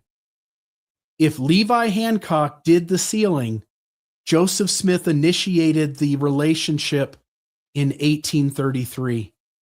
And you can't invoke Levi doing the sealing unless you allow me to invoke that the relationship got initiated in 1833. So if Fanny's born September 30th, 1816, which is the earliest possible date, really, that we've got, that puts her at 17. Yep. 17 and a half. Yep. And this is what apologists don't do. They don't have the bandwidth to consider the multiple angles when they're dealing with something. Mark Ashurst McGee, and Don Brad. 16 and a half. 16 and a half. 16 and a half, right? If it's 18, 16, that's 4 plus 10 years is 14. She has 15, not turned 16. Yep. She has not turned 17 yet. Yeah, 16 and a half. Yep. Wow. If you give them the benefit of the doubt and do what they also want you to do, which is accept Mosiah Hancock's testimony. That's all you're doing, is accepting the testimony they want you to accept. Yeah. And of course, if she's born in 1817, it's 15 and a half. But really, I mean, that's 16 and a half. That's about as good as it gets, according to Levi Hancock. Now, apologist, if you would like to take Mosiah Hancock's testimony off the table, now we're just left with a sexual affair with a 18-year-old, correct? Yeah, with the milkmaid. Yeah. Okay. We'll see how they want to handle that. And of course, they probably won't, because that's just the status quo for what they do. All right. Chauncey Webb. Again, this is wife number 19's father. This is Eliza Jane Webb's husband. Chauncey Webb, there's this interesting document, and this blew me away. I thought this was such a cool thing. Mormon Portraits, the truth about the Mormon leaders from 1830 to 1886. The first several chapters are on Joseph Smith. It's written by Dr. W. Weil.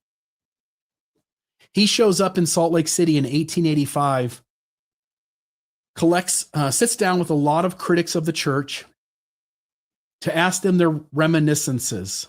And he says, I sit down for 10 hours a day. This is all I did. This was my life's work.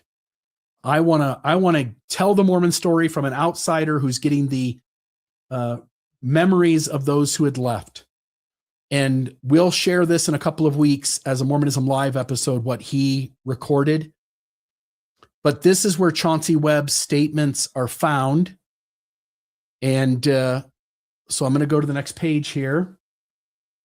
And the one on the left is the page from which this comes from. Okay. The bottom right gives you a transcription, but we have it nice and clear and we can read it easy enough, but it also lists the source. The top one, if you'll read the top one on the right first, that's the important one to this whole story. And then as some extra details that I think will raise some eyebrows with us, read that middle piece as well. Okay, Mr. W says this. Joseph's dissolute life began already in the first times of the church in Kirtland. He was sealed there secretly to Fanny Alger.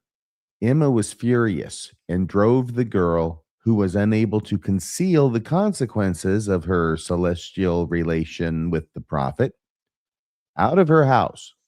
Now, does he say who Mr. W is? Mr. W is Chauncey Webb, Mr. Webb. And I think he covers that earlier in the book, but by this point, he's just using initials to signify who's who. He's claiming that Fanny's pregnant. Now, we don't get that in many sources. In fact, this might be one, if not the only one. But we get it here that Fanny is pregnant, and that's what gives the game away, that Emma figures out something's going on. And this is Chauncey Webb, to whose house? Because she gets kicked out, I guess, the end of August or whenever. Well, that's when she leaves town, maybe. 1836, right? When she leaves town. But after she got kicked out of the Smith house, she had to live somewhere, and she fled to Chauncey Webb's house. They took her in. Do you know for how long, Bill? I don't, but it's more than a day or two. And it seems more than obvious to me that there would at least been some conversation around why she had to leave the Smiths. Yeah. What went on? If anybody, again, if we pick like the top 25 people in Mormon history at this time who would know things that we should trust they know things, the Webbs are a family we should trust because she lives with them. He's saying she was pregnant. He's saying he can see it. It also makes sense why she might need to leave the town immediately. Mm-hmm. On the other side of this, we have zero. What's that? I'm sorry. I thought you were going to say on the other side of this, she gets married in 3 months, which is not that likely if you're well No, no, along, no. but possible. If you're pregnant, getting married quickly is a thing that happens. Ah, But I will say we don't have any evidence of a child being born. If there was a pregnancy, that child did not live to adulthood and may have been a miscarriage or something. We don't have any evidence of that. So I think we're in one of those moments where somebody saying she was pregnant, she lived with this family when she left the Smith home, but we don't have any other evidence other than she marries quickly that she was pregnant. right. And I think what's going on here is we have two alternate ways right now of stories as to how Emma finds out. I mean, we haven't gotten to the second one, but everybody knows it, right? Peeking through the barn. Yeah. By the way, barn door. What? By the way, it could be both. She could be pregnant, not saying who impregnated her. Then she catches Joseph with Fanny, and now she knows that Joseph is the father of the pregnancy. He's the father of the child. Okay. So both things can coexist simultaneously. Okay, will you read this second one? I'm just saying he says the one and not the other. We don't have, and I'm saying you're right. It could be, but it does look like these are both independent to me. Yes. And then Chauncey says this: Joseph kept 8 girls. Is it 8 maids of milking? 8 maids of milking. I think it is. Calling them his daughters. Emma threatened that she would leave the house, and Joseph told her, all right, you can go. She went. But when Joseph reflected that such a scandal would hurt his prophetic dignity, he followed his wife and brought her back. But the 8 daughters had to leave the house. There are girls who live in the Smith home that you and I didn't even know before, Clarissa Reed being one of them. We don't even know all the young girls who worked in the Smith home.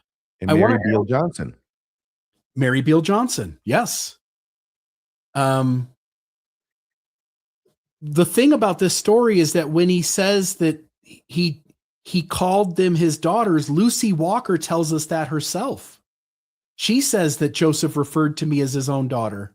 He referred to my sister as his own daughter. Mm-hmm. And he initiated a sexual relationship with them. This seems to be an MO of Joseph Smith. We shouldn't, at least this part of Chauncey's story, we shouldn't doubt, because it's corroborated by other accounts where Joseph does the same thing. I'm going to say this right now, if it's okay, because I don't want to miss it when it comes up. But Joseph Smith calls these girls his daughters to other people. And some people, even though their parents are living, consider him to have adopted these girls as his own. So now we've got Joseph Smith with young girls adopting them in some way or other, and yet marrying them, and almost certainly, I would say, having sexual relations with them.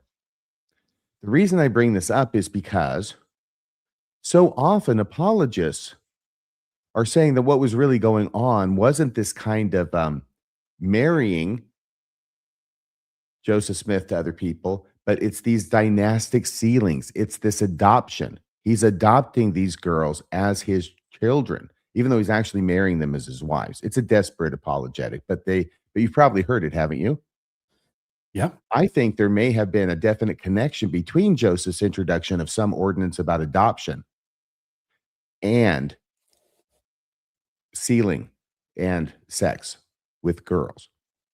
If you are a predator and you want to have sexual relations with young girls and you are seen as a spiritual authority in your tribe, in your societal system, one way that you could create familiarity is to bring kids into your home and then create rituals by which you would adopt these children, call them your daughters, and create that proximity emotionally as well as physically.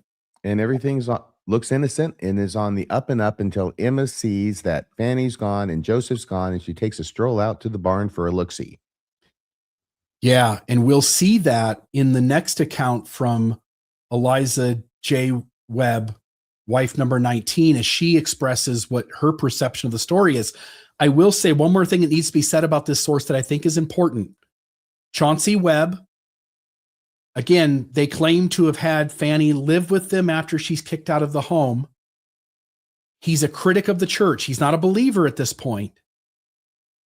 He acknowledges that this, in his mind, is a sealing. He says he was sealed there secretly to Fanny Alger. So he's giving credit that there, as a critic, this is the perfect time to go, there was no damn sealing. This was just sex and justified later on. No, he perceives that a sealing did in fact occur. So again, I'm back to, at least on some level, giving credibility to Mosiah Hancock's narrative. But then we're still back to then that means 1833 is when this relationship starts. And is there an ambiguity in the use of the term sealing that can apply to husband and wife and also to children being adopted? And does that ambiguity persist until the present day?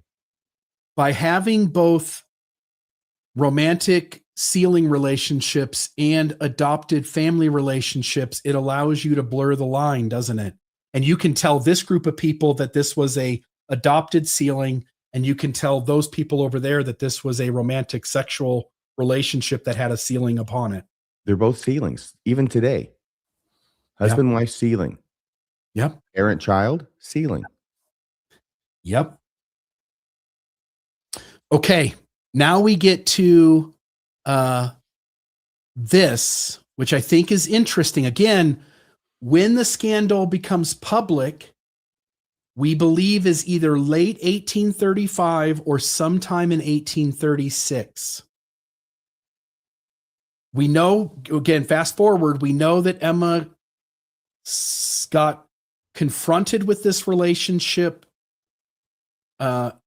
unexpectedly, that she lost her cool to some degree because multiple witnesses speak to that. Mm-hmm.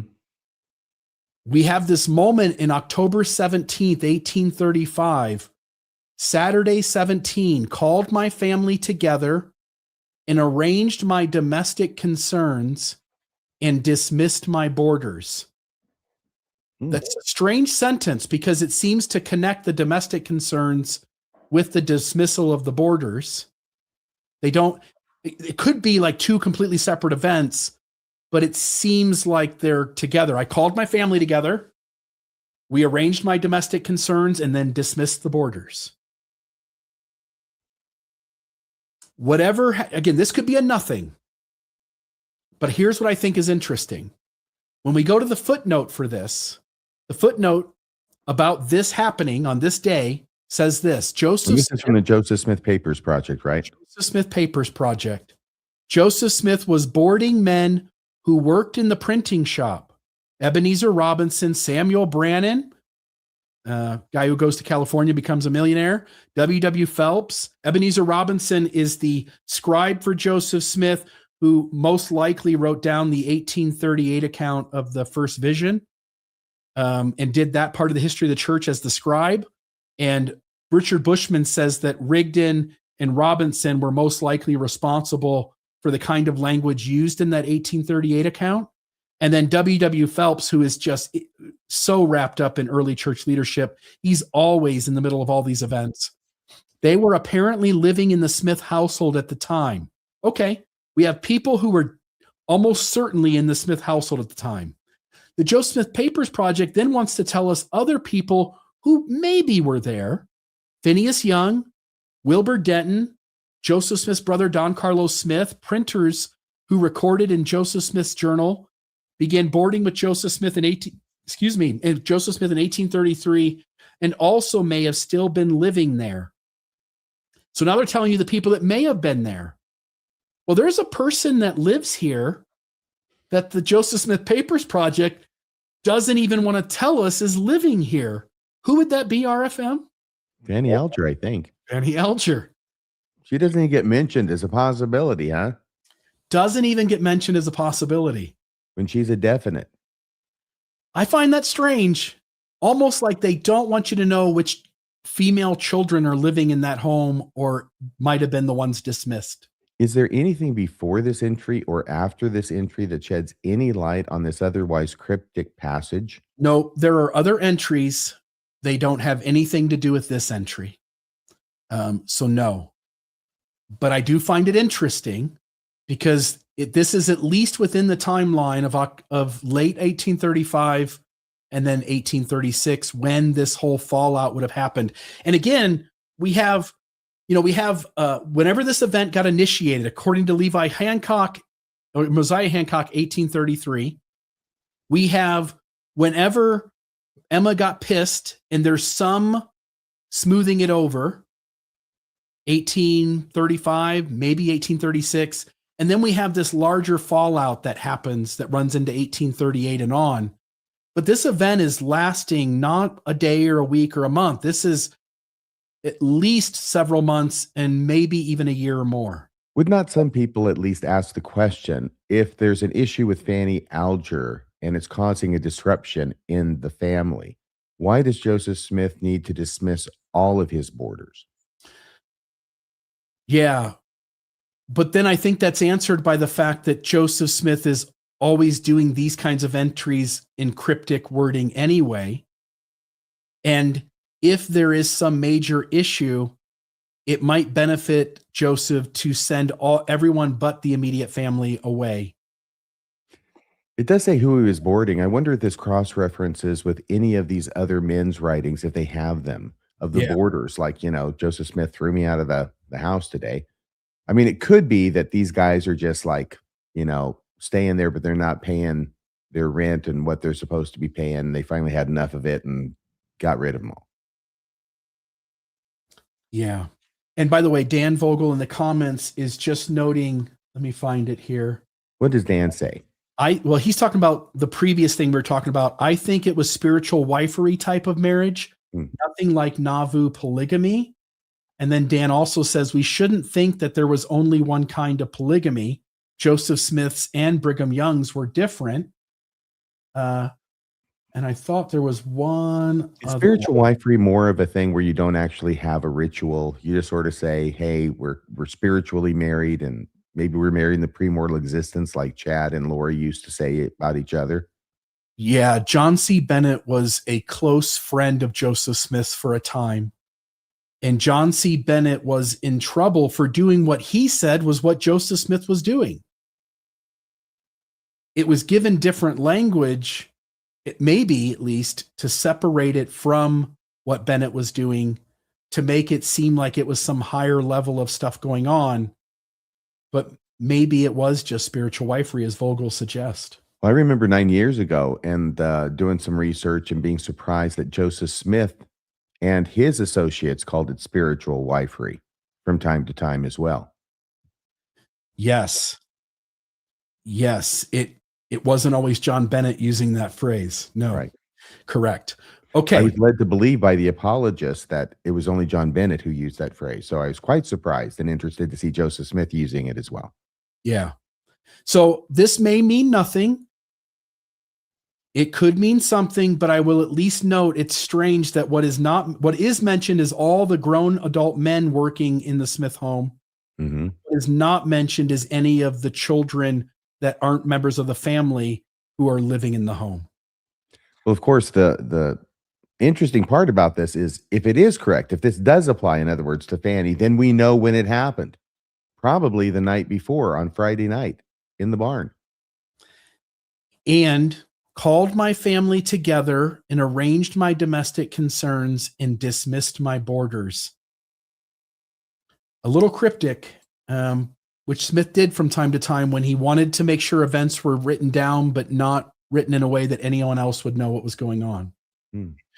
Okay.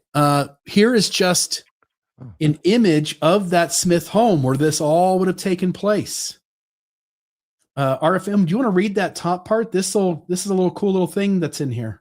Yeah, so this is the Joseph Smith and Emma Smith family home in Kirtland, Ohio. This is what it looked like originally. A lot had been added to it. The church has since taken those things off, like a porch and a few other additions to it. and cut it back to what it was originally. It's basically the cracker box, but there is a little bit of an extension in the back. And I don't know if the kitchen was there, but you can see a little bit to the left. It does extend a little bit in the back for one floor, not both floors. And you'll see that in some pictures. On the day that Joseph and Emma Smith arrived in Kirtland, Joseph Smith received a revelation which told the saints that it was meet that my servant Joseph Smith Jr. should have a house built in which to live and translate. I wish God would give revelations to people to do that for me. What's up with that, God?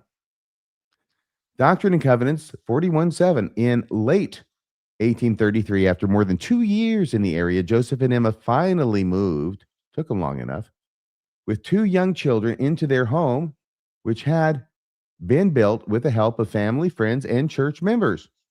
Although they only lived in the home for just over 4 years, they lived here longer than they lived in any other home they shared as a married couple. The home became a place of security where Emma would run a household, give birth to another child, and operate a dairy business in addition to her housekeeping duties. Emma compiled a book of sacred hymns here too, while her husband was shagging the hired help. So the church they're telling us like she had a dairy business. By the way, I never knew that until I prepared for this episode that the Smiths had a dairy business. It tells you there they had dairy business. In the previous quote from Staker, we learned, Mark Staker, we learned how many cows they had. It was above and beyond what would be needed for the family. So they needed more help, and the milk would be sold because it was more than their home would need. And then I just have a little map there. Kirtland, Ohio, the red circle in the middle is the Kirtland Temple. And then if you just go down the main road, not too far, a couple of blocks, then on the left-hand side, you've got the Joseph Smith and Emma Smith home. And just past that is the Joseph Smith and Lucy Mack Smith home. Oh, So there's that. very nice. Okay. Now we get to wife number 19, Eliza Young. And if you want to read this, and you can stop wherever, and I'll pick up if you want to break at some point. Can I ask you if it has in there what year she was born and whether she was close in age to Fanny Alger? Let's just look it up. Eliza Webb Young. Born September 13th. That's saying 1844. That's not correct. So let me find this again. Well, it could be. Well, 1844 is the year Joseph Smith died. Mm-hmm. You think, oh, man, I guess. Yeah, I guess that's what it is. Let me just look this up. Eliza Young, born September 13th, 1844, was one of Brigham Young's 56 wives, and later wrote the autobiography, Wife Number 19. So yes, 1844. So she's born after Joseph Smith has been killed by John Taylor. Yep. So we should note then she would not at all be a witness to this other than what her parents have told her or what others have said to her. Very good. Yep. So this wife number 19.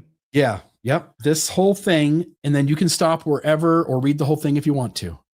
Mrs. Smith, Emma, had an adopted daughter. See, adopted. She's going to use that expression adopted, even though she knows that Fanny's parents are living, as she'll mention later. Bill and I talked about this earlier. So this adopted doesn't mean in a technical sense. It's a different sense. Mrs. Smith had an adopted daughter, a very pretty, pleasing young girl, almost 17 years old. She was extremely fond of her. No own mother, like no one's own mother, could be more devoted. And their affection for each other was a constant object of remark. So absorbing and genuine did it seem. Consequently, it was with a shocked surprise that the people heard that Sister Emma had turned Fanny out of the house in the night.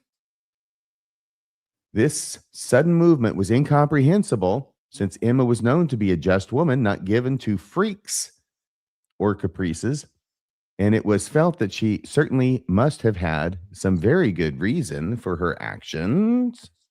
By degrees, it became whispered about that Joseph's love for his adopted daughter was by no means a paternal affection, and his wife, discovering the fact, at once took measures to place the girl beyond his reach.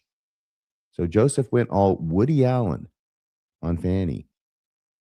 Angered at finding the two persons whom most she loved playing such a treacherous part toward her, she by no means spared her reproaches, and finally the storm became so furious that Joseph was obliged to send at midnight for Oliver Cowdery, his scribe, to come and endeavor to settle matters between them.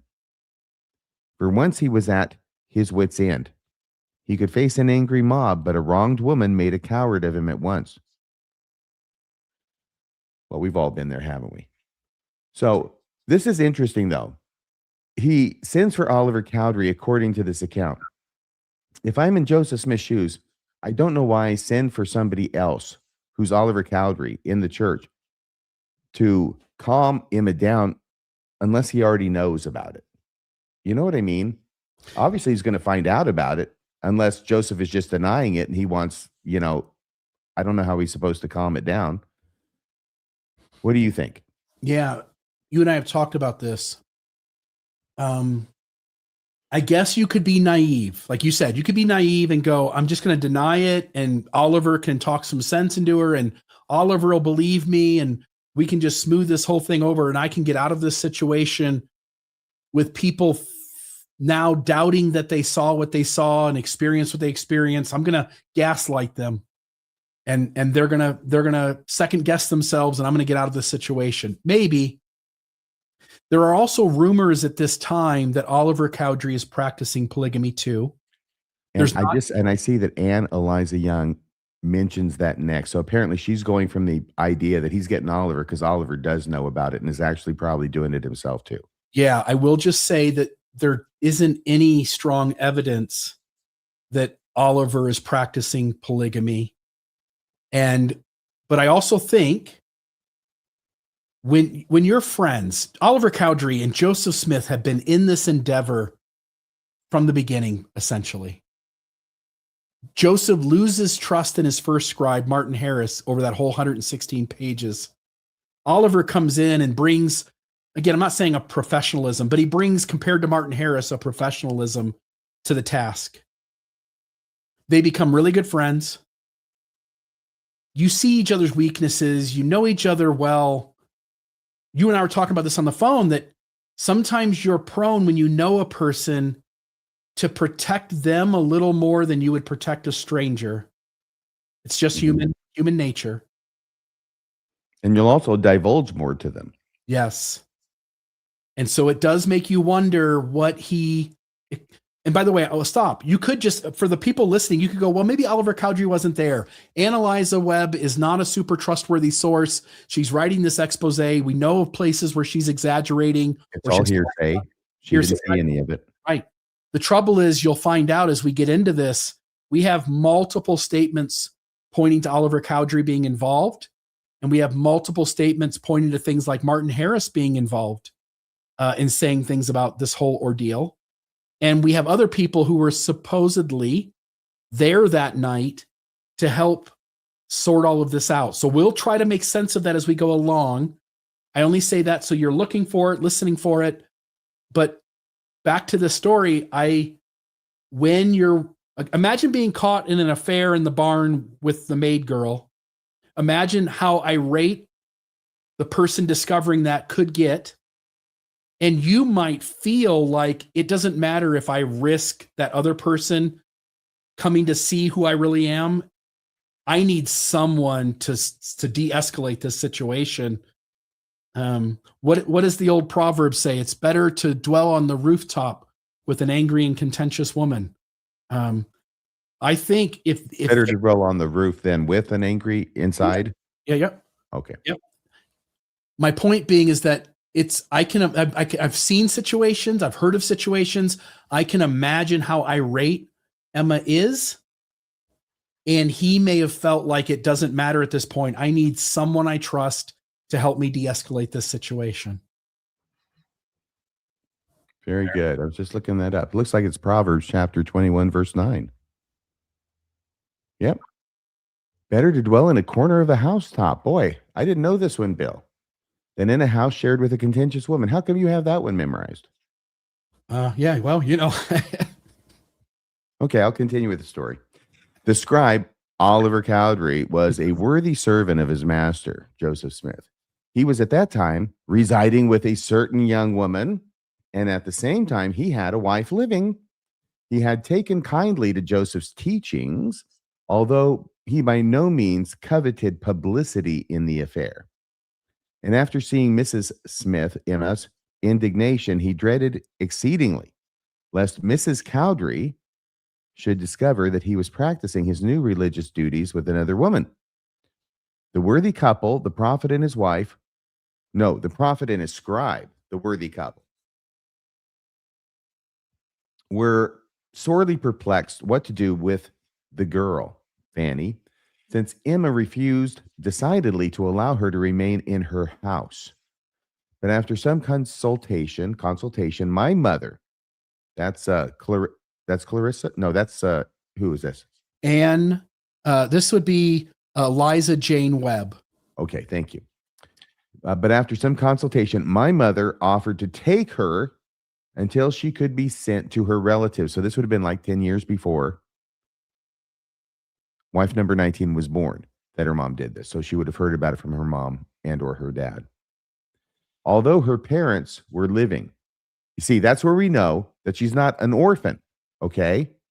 We know she's not an orphan, and yet she refers to her as being adopted. That first sentence, Mrs. Smith had an adopted daughter, okay? Although her parents were living, Fanny's parents were living, they considered it the highest honor to have their daughter adopted into the prophet's family, and her mother has always claimed that she was sealed to Joseph at that time. Whether the mother saw it as a husband-wife sealing or a child-parent kind of sealing, we don't know.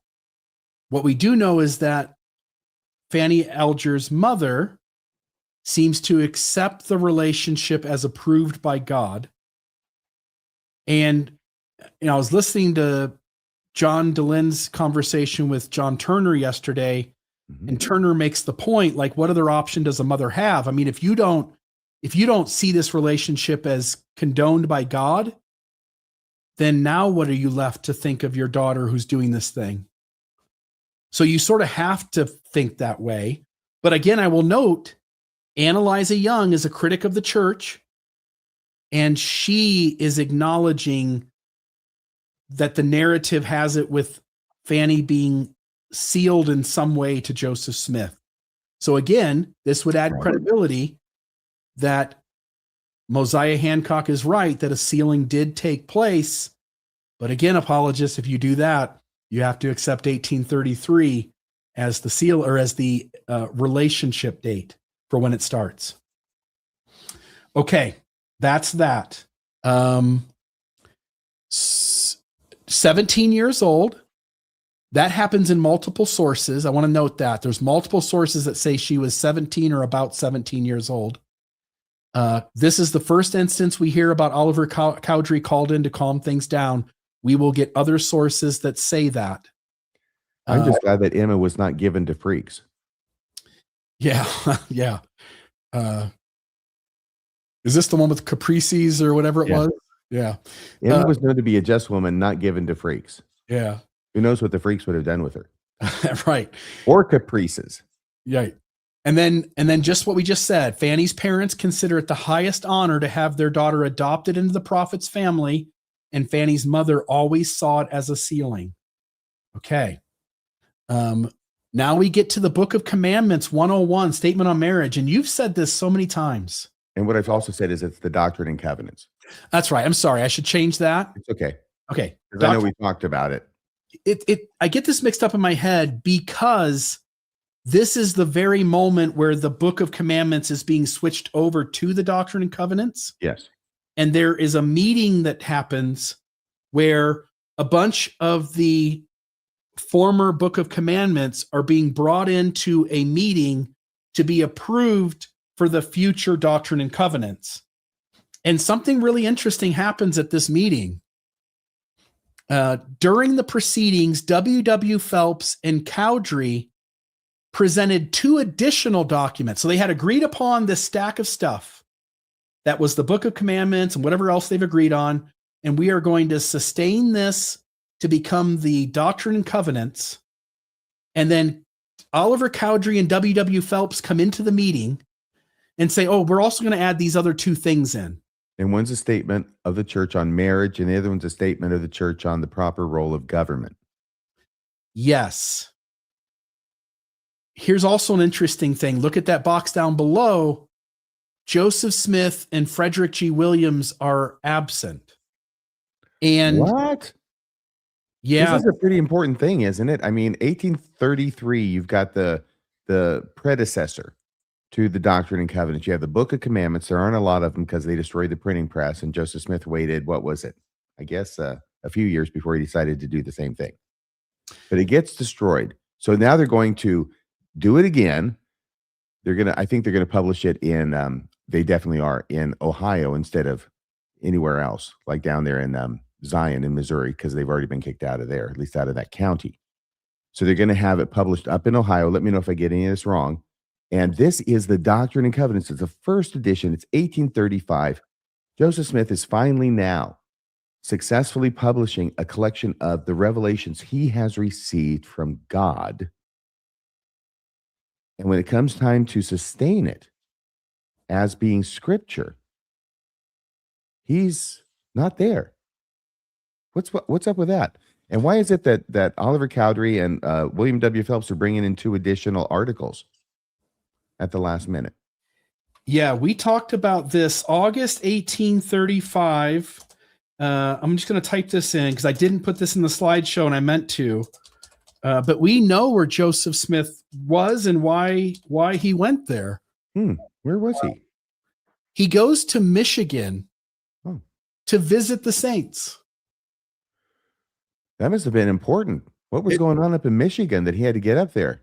I don't think anything. I think he leaves town. So here we are, August 1835. We're late in 1835. This is a possible moment where this whole thing is blowing up. Joseph, it's obvious. You've already pointed this in multiple episodes in the past. The whole reason for this marriage document is that it's going to distance the church from the rumors that people in the church are practicing polygamy. It's going to deny the rumors. It's going to acknowledge that there are rumors. I think it's verse 4 down there, bottom left, though I can't read it. I think it's verse 4.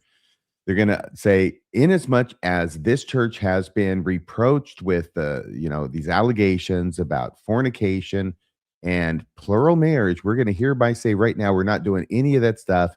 There's no fornicating going on. There sure as hell's no plural marriage. We think it's only one man, one woman down the line.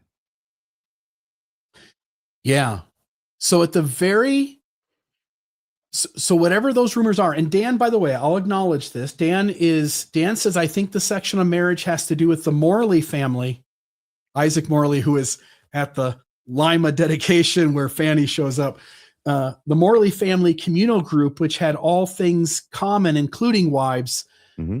Maybe, Dan, the rumors are what's going inside the Mormon church. And at the very least, Joseph Smith, whether it's known or unknown, is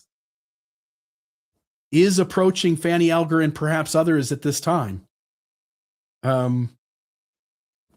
Is Dan Vogel saying that the family over there on the Isaac Moreland farm in Kirtland, Ohio, that they were practicing when Joseph Smith arrived there in 1831? Yeah, and I forget the name of the communal group, Dan. You can put it in the comments. But I think it was the family. Yeah, okay, Wasn't it? That's why he has it there, I think. Well, family. Morley is the Isaac Morley family. But yeah, maybe it is the Morley family communal group. Maybe that's what it's called. By the way, it's a strange thing. Oliver and, I think, if I'm not mistaken, Oliver and Joseph is who is credited with creating this marriage document. It's a strange thing to be a prophet, to deny polygamy at the very moment, to be serious about denying polygamy at the very moment you are enacting an extramarital relationship with the maid at the home. Mm-hmm. Was that wrong? It's also strange that this comes out in 1835, and Brian Hales wants to say that Joseph Smith is thinking about polygamy as early as 1834, and based on Mary Elizabeth Rawlings Lightner, it has to be 1830. It's also strange that Cowdery is called in to help reconcile Joseph and Emma when this whole thing surfaces. We'll also get from William McLellin that Frederick G. Williams is there. Meanwhile, Joseph Smith and Frederick G. Williams leave town to go to Michigan to just visit the saints. Some trees needed cutting. There's something strange here. I don't know. It could be nothing. It could be nothing. It could be. This document was sort of snuck into the transition from the Book of Commandments to the Doctrine and Covenants. W.W. Phelps and Cowdery come into the meeting and say, whoa. These two have to go in there too. And then everybody, like they were published kind of late then. You know, I mean, close in time to August 1835.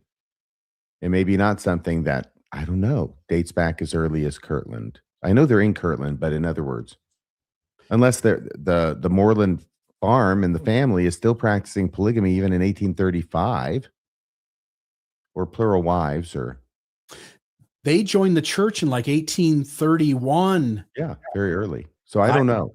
I have doubts, Dan. I trust you. Obviously, you're a great historian. He's the best. He is.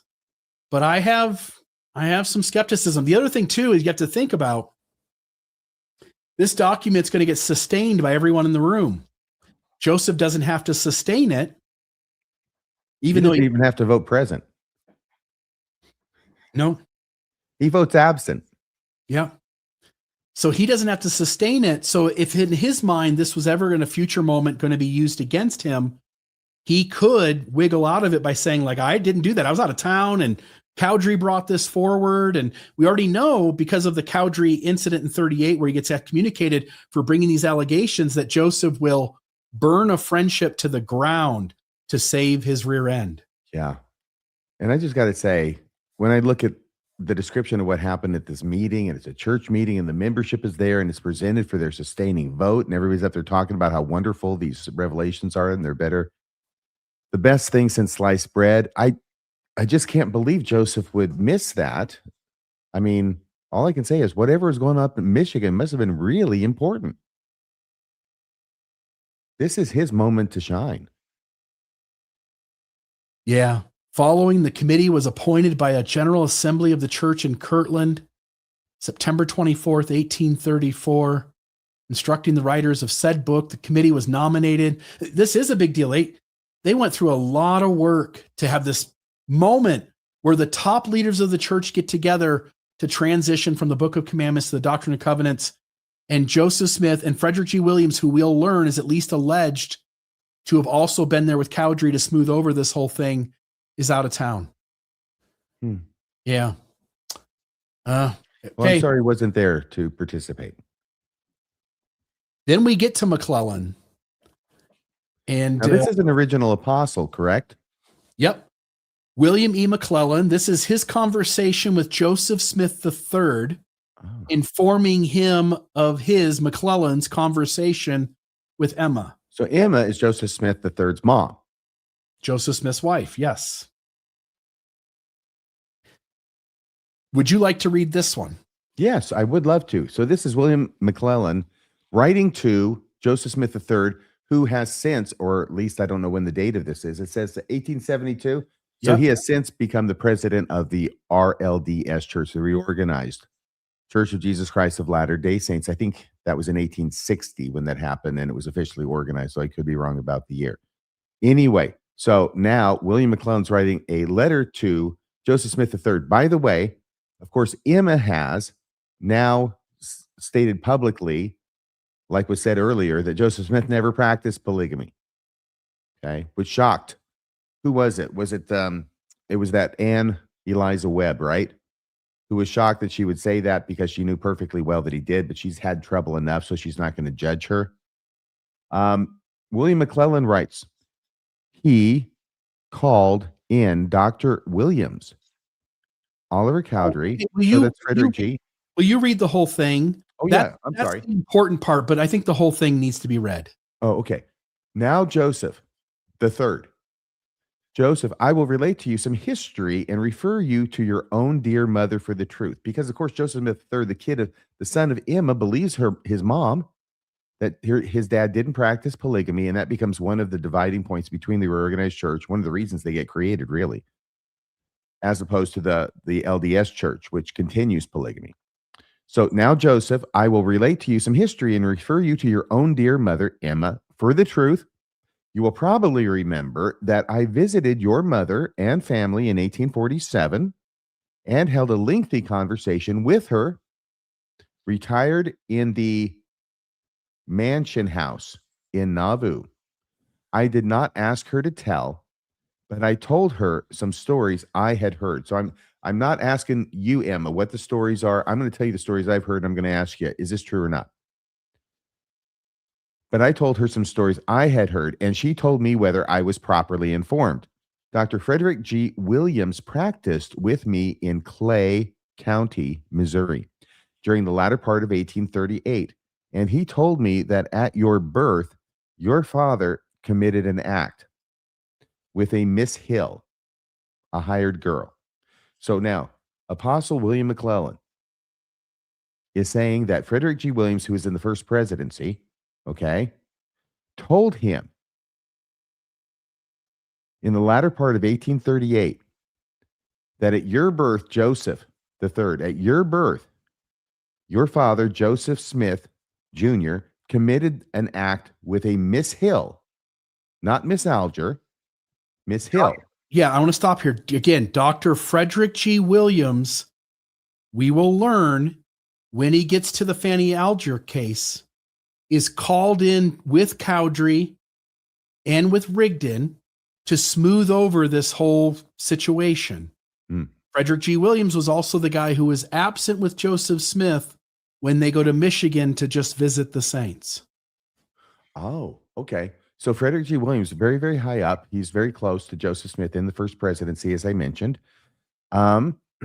So he committed an act with a Miss Hill, a hired girl. Emma saw him and spoke to him. He desisted, but Mrs. Smith refused to be satisfied.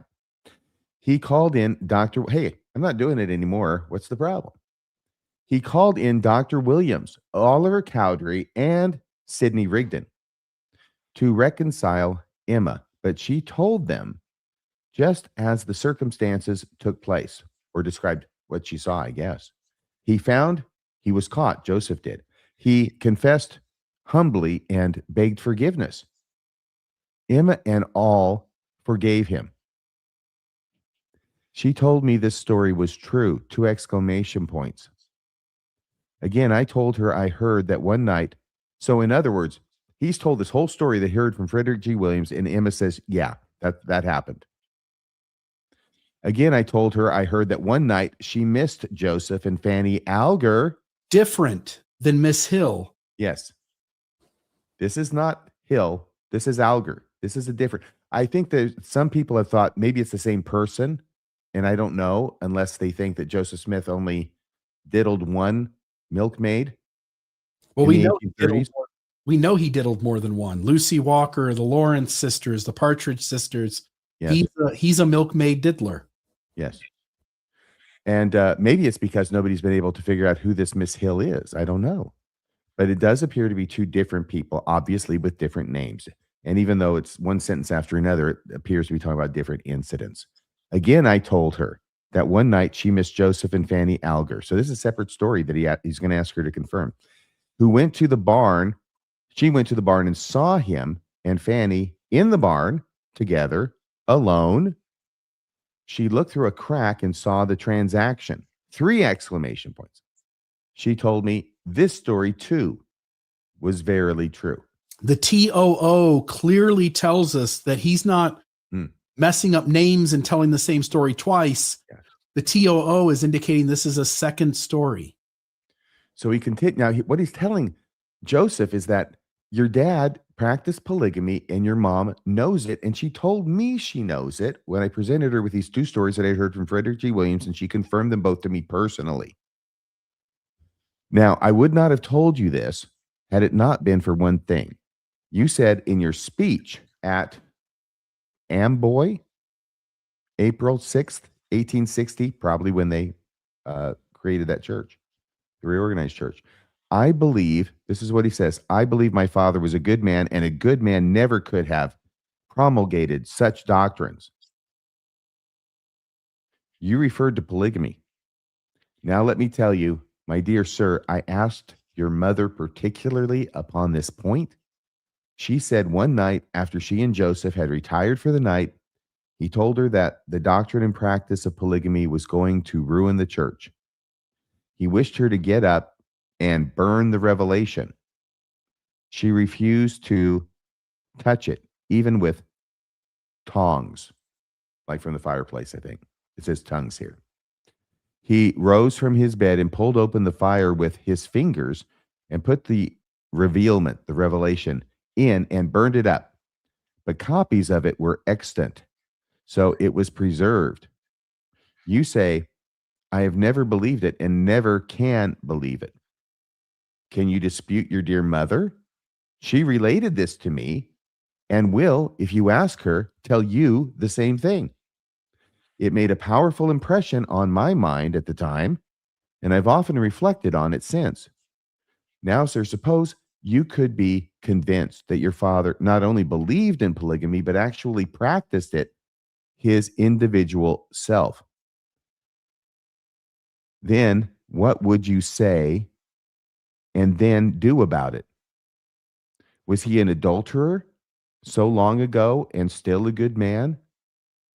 You say, I believe in the doctrines of honesty and truth. Well, so do I, but I can't believe your father continued to be a religiously honest man. No, sir, I can't, for if I should, I would have to believe your mother's a liar. And that would be hard for me to do, considering my acquaintance with her. Although the other direction, she's a liar anyway, because she's telling Joseph Smith III that your dad never practiced polygamy. Yeah. Yeah. I'm not sure if that was addressed specifically in this letter, but No. Obviously, because he was a kid at the time too, Joseph Smith III. Yeah. So his mom must have told him that. You're right. Yeah. So we get into, these are footnotes in a paper that's talking about all of this. This first one, footnote 4, is dealing with the Miss Hill incident. So rumors about Joseph Smith's sexual behavior multiplied in Kirtland, Ohio from 1832 to 1835. Benjamin F. Winchester, a close friend of the prophet, said that Kirtland accusations of scandal and licentious conduct against Smith was discussed, especially among the women. Joseph's name was connected with scandalous relations with 2 or 3 families. Martin Harris, in recalling a second incident from the early Kirtland period, said in or about the year 1833, again, 1833, Joseph's servant girl, and this is believed to be that Miss Hill, claimed that the prophet had made improper proposals to her, which created quite a talk amongst the people. Because that is different than Fanny Alger, right? Yeah. There's nothing about her going around. I mean, I'm not aware of any story that talks about her going around and saying, hey, Joseph has been making indecent proposals to me. And as you pointed out when we talked about this, a person who goes out and says that isn't a person who succumbed to those proposals. Yeah, usually not. Yes. Which created quite a what's that? Unless they get caught. Yeah, which created quite a talk amongst the people. When Smith came to him, Martin Harris, for advice, Harris, supposing there was nothing to the story, told him, quote, take no notice of the girl, that she was full of the devil and wanted to destroy the prophet of God, unquote. But according to Harris, Smith acknowledged that there was more truth than poetry in what the girl said. I love that line. More truth than poetry. And there's a lot of truth in poetry. More truth than poetry in what the girl said, unquote. Harris then said that, quote, he would have nothing to do in the matter, unquote, and that Smith would have to get out of the matter the best way he knew how, unquote. And we were talking today, and I just want to note, put Cowdery in that same situation. He's being called upon to sort of sort some of this out. Cowdery, as a close associate of Smith, do the events that we've been talking about and will talk about going forward, do they make a lot more sense if Cowdery knows what's going on, but will have nothing to do in the matter until 1838? Oh, you mean Martin Harris? No, I'm talking about Cowdery now. Okay, I'm sorry. What I'm saying is that if we allow Cowdery to have the same kind of feelings and perspective that Martin Harris is having in this moment, okay, I think the events of what happens make a lot more sense. Again, what is human nature? Your friend has gotten in over his head. You would be compromising your ethics and morality to bail him out by lying or deceiving or working to help him get free of it. You also care enough about him in your friendship that you might be willing to do nothing, at least for a time, until it comes to bite you in the rear end. And that maybe Cowdery didn't want to have anything to do in the matter, and that Smith would have to get out of the matter the best he knew how, in terms of how Cowdery felt about the situation. And then I'll finish here. William McLellin, a former apostle, relates the details of this incident, including how Joseph resolved the matter with Emma. Writing to their oldest son, Joseph III, McLellin said, "Your mother, if she feels disposed, can give you a rather black catalog of events reaching back as far as your birth." By the way, Joseph Smith III was born in 1832. So he wouldn't have been just a little baby when all this was going on. He could have been 10, 11, 12. At this point, wait, what do you mean? Joseph Smith III was born in 1832. So he was 12 when his dad died. He was 12 when his dad died. But when he's born, around his birth, he's -1. He's just born. He's a year old. These events are happening then. That's what McLellan's saying. Absolutely. I'm just saying that he was old enough to see what was going on around him. It's not just based on what his mom's telling him. No. Once he gets older and he's in Nauvoo, he's got a sort of sense, like there's a lot of talk. There's a lot of things. Yeah, of course he's 10, 11, 12. I don't know. I was not plugged into the adult world by that time, but different kids are different at that age, I suppose. Yeah. But but McLellan's definitely saying that on the night you were born, I guess your dad went out to celebrate. Yeah. And I'll just note, this is the third source now that is pointed to 1832 or 1833 as stuff going down at that time. I'm going to tell you once again, 1829, the Book of Mormon, Jacob chapter 2 is an open admission on the part of Joseph Smith. Yeah. And I can't stand, there's a thing apologists do, and we don't need all critical sources. We can take sources who were believers at the time. But the apologists go, the moment that person either then or in the future turns against the church, we can dismiss their testimony out of hand because they're a critical source. Right. And that's just not, it's not rational. That's not how you deal with sources. We can pick out so many moments that LDS faithful leaders or people whose testimonies matter in the happenings of these events and show them to be liars, and they'll still continue to use those people. So they don't play the game fair. Okay. I'll note here then, I think some of this is duplicated. I apologize for that. I'm going to read it anyway. I visited your mother and family in 1847. I think this is McLellin. And this, by the way, can I just add something here that I thought I would look up? Please. William McLellin is not with Brigham Young in Utah. He's not an active LDS who's trying to promote. He's not a participant in this fight between the two factions saying polygamy is from Joseph Smith versus Joseph Smith didn't practice polygamy. Okay. He left the church in 1838. He had previously withdrawn his membership in 1836 due to disaffection, but was later reinstated, only to leave permanently following disagreements regarding church leadership and the Kirtland Safety Society. So all I'm saying is that he doesn't have the bias we would normally associate with a member of the Brighamite Church who believes that polygamy is given of God through Joseph Smith. I don't think we have that here. I think we have a person who's trying to clue this kid in to what the true facts are regarding his dad. Yep. And so this slide here is just to help us really understand that there is most likely a secondary instance with a young woman who's being called here Miss Hill, who is not Fanny Alger. I visited your mother and family in 1847 and held a lengthy conversation with her. Retired in the mansion house in Nauvoo, I did not ask her to tell, but I told her some stories I had heard, and she told me whether I was properly informed.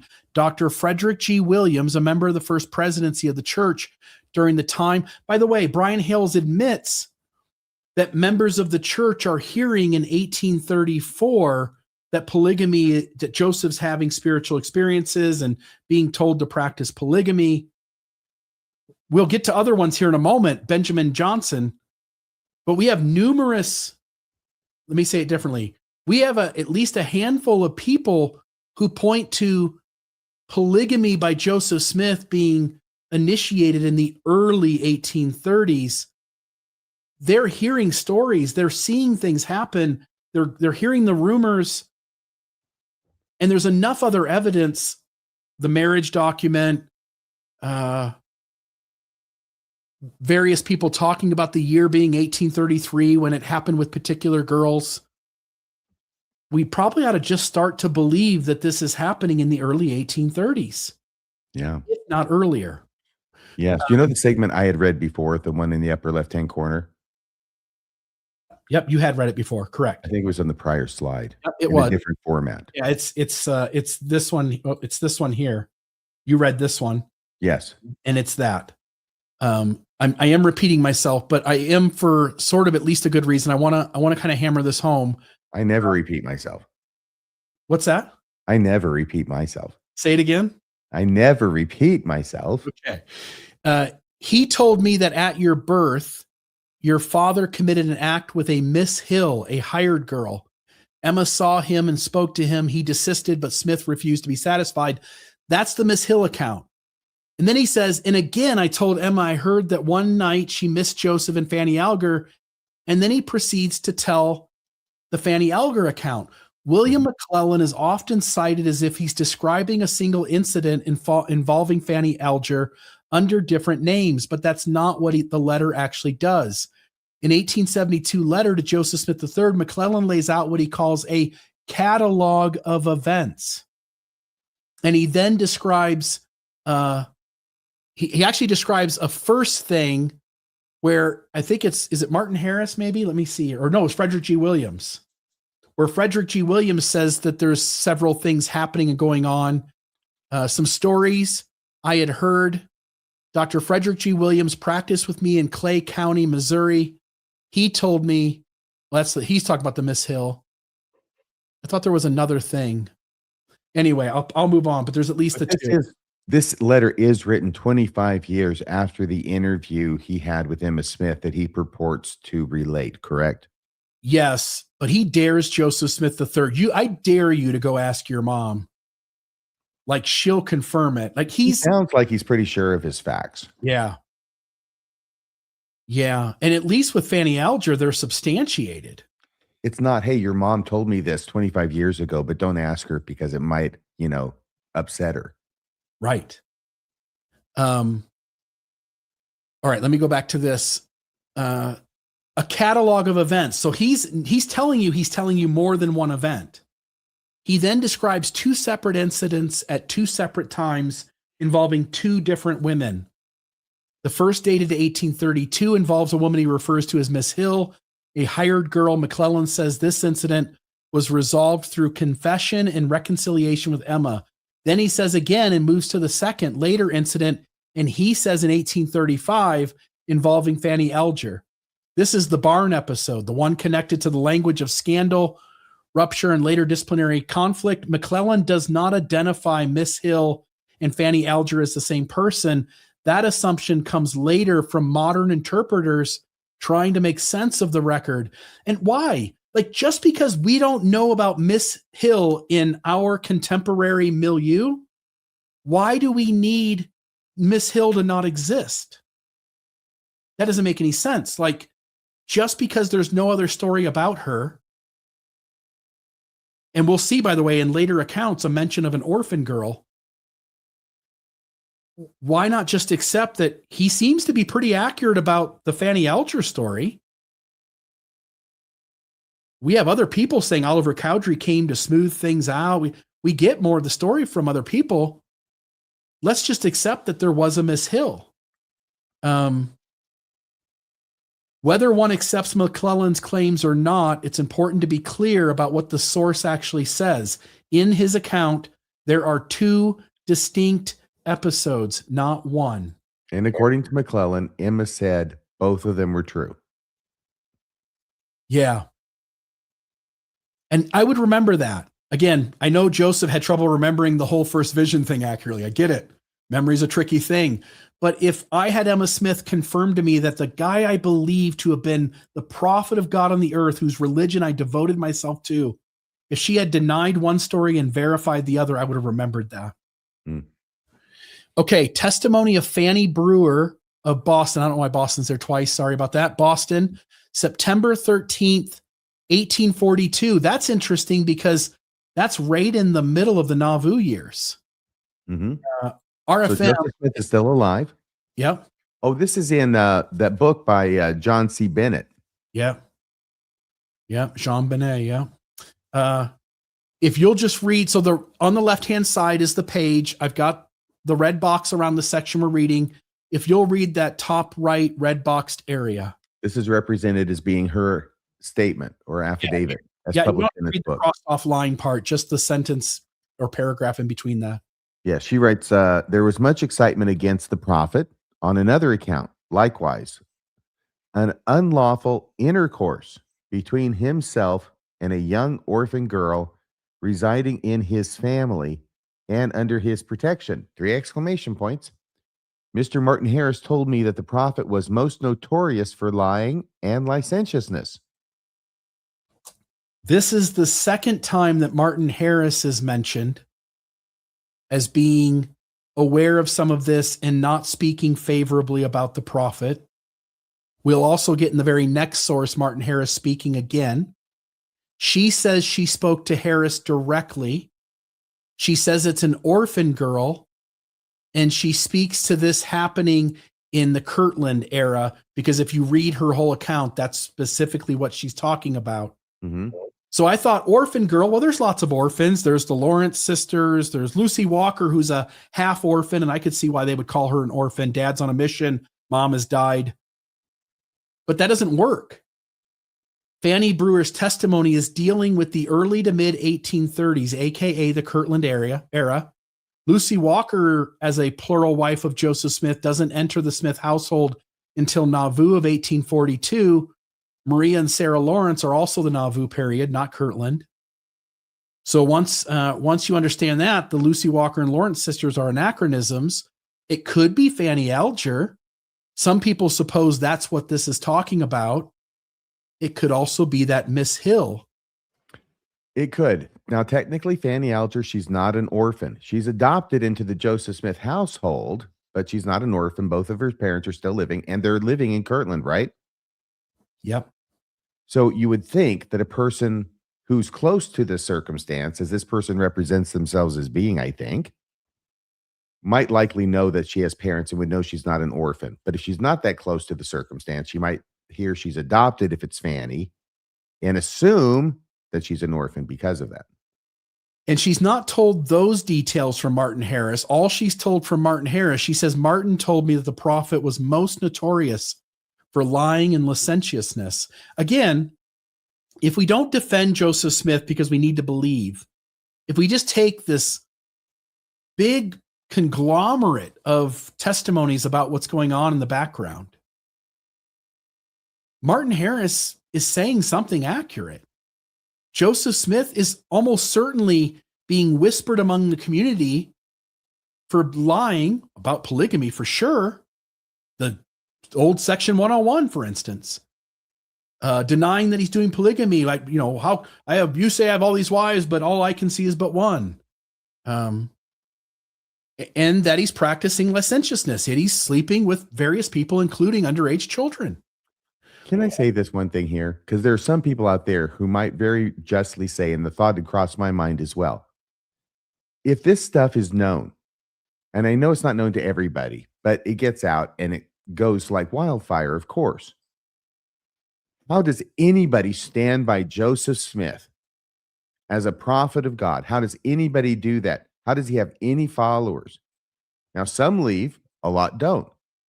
And my answer to that is simply this. What do Mormons do with this information today when they learn about it? How many of them continue to stand by Joseph Smith and come up with explanations for why it is that he can still be a prophet, even if he has all these side hobbies? Even in the modern moment, when the first presidency scams the IRS, scams the people, scams the general public by creating illegally 13 dummy companies, setting up each of those dummy companies to extreme measures where there no way could these be seriously taken as serious entities, only to be able to hide money from the members' point of view. And what do members do when they hear that? They make excuses. Yeah.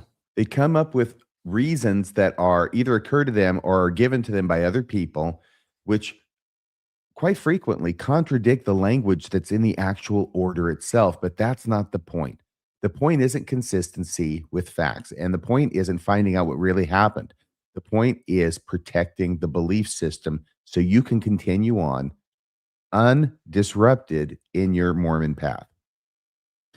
It's just too painful. This is painful stuff to contemplate, because what you're contemplating isn't just a decision you made yesterday. It's years and frequently decades in the church and sacrifice and mission and tithing and attendance and callings and family and temple. And now you're sealed in the temple, which is why they want to get that done so early before you have time to find out anything that might keep you from doing that. And then you have kids who are born in the family and they're under the covenant, right? Born under the covenant, born in the covenant, Bick. So everything depends on you now. And now all these people are writing on you. So you better stay on the straight and narrow. And what happens if you leave? That community's gone. Your parents see you as the problem, not the church. Your kids don't talk to you anymore. Maybe your spouse divorces you. And your entire identity needs to be figured out from scratch. There's a lot at stake. Yep. Okay. Martin Harris quoted in Anthony Metcalf 10 years before the mast. Martin Harris. So this is, it sets up the very top one. So the left side, of course, is the title page of the publication. The very top explains what this interview is about. So Martin Harris, who was one of the 3 witnesses to the Book of Mormon, was living in Smithfield, Cache Valley with his son, Martin. I called to see him, and he gave me his history from his youth up.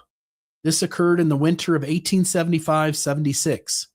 Following is the history as related to me, including all of his connections with Joseph Smith, the pretended prophet, and the founder of the Mormon Church.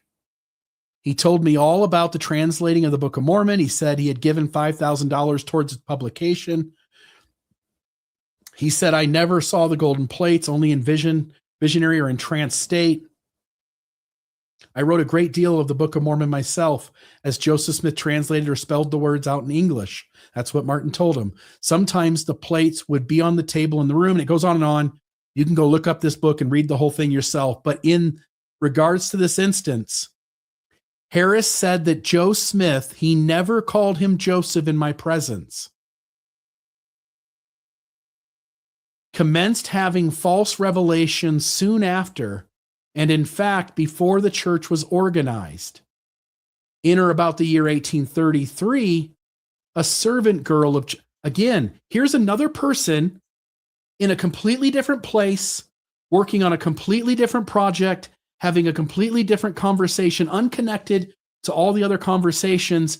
And he says Martin Harris told him 1833. Mm-hmm. In or about the year 1833, the servant girl of Joe Smith stated that the prophet had made improper proposals to her, which created, same story, isn't it? But different. That's not Fanny Alger story. Yep. This is the same story, but a completely different, disconnected source. Smith stated that the prophet had made improper proposals to her, which created quite the talk amongst the people. Joe Smith went to Martin Harris to counsel with him concerning the girl's talk. Oh, this still says the same. This actually might be the same source. Harris, supposing that Joe was innocent, told him to take no notice of the girl, that she was full of the devil and wanted to destroy the prophet of God. But Joe Smith acknowledged that there was more truth than poetry, the girl said. This is where they're getting from. Now I know what's going on. So if we go back, I'll just put this up. Not that one. It is, it's this one. Let me make this big. So these were footnotes in a different article, and all it's doing is it's showing the footnote. Is it this one? Maybe it's not. It is. Where am I at? I can tell this is days worth of research, Bill. It is. At this point, it all sort of blurs together.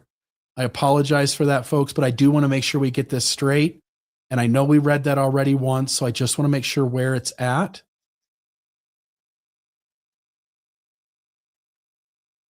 And it may take 2 seconds.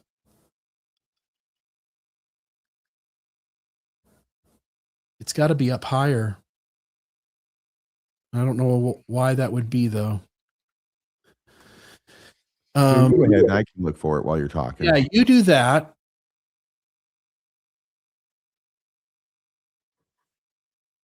If somebody in the audience remembers where that was, I would welcome it. Here it is. It's footnote 4. I can't remember what this article was. Footnote 4, it's trying to explain the difference between the Miss Hill account and the Fanny Alger account.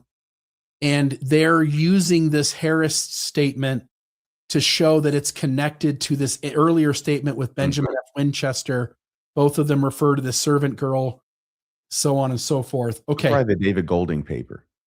It's not, but I kind of wish it was. Okay, let me put this one back up. So I will take that back. This is not a secondary source to what we were reading. This is the same source as what we read earlier. It was just used in a footnote in a separate article. Okay. But this is where it comes from, where Harris said that this would be more truth than poetry about Smith.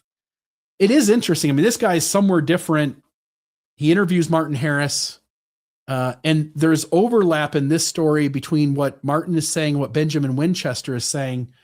Again, let you decide whether that means there's truth to it. It sure seems more credible to me. You add in William McLellin repeating the story. You've got Benjamin Winchester. You've got Martin Harris. That becomes Smith confirming if that's true. And it sounds like it might be. Yeah. This one was interesting. Benjamin F. Johnson, My Life's Review. I believe he was a faithful member his whole life. He was born. This is important for the setup. I'll let you read this story, but this is important for the setup. He tells you he was born July 28th, 1818. Another 1818. Yeah. And by the way, all these people are at the same age. You would know these kids. You grew up with these kids in the town of Kirtland. Is this John Johnson's boy? I don't know that. Okay. It says here, my father, Ezekiel Johnson, and my mother, Julia Hills. Oh, and he's born in New York anyway. Yeah. But by the way, Fanny was born in Massachusetts too. I don't know if there's a connection, but I will just note that. Well, it connects two Bee Gees songs, Fanny and Massachusetts. There we go. But it is important as he reads, he'll tell you that Fanny's close in age to him. So it's important to know that he was born in 1818. And I'm sorry, but this is a long one. If you'll read as far as you want to, and I'm happy to take over if you get tired of talking. That's a nice thing anybody said to me this week, so I'll definitely go ahead and read. All right. There were, dear brother. Now, who's saying this?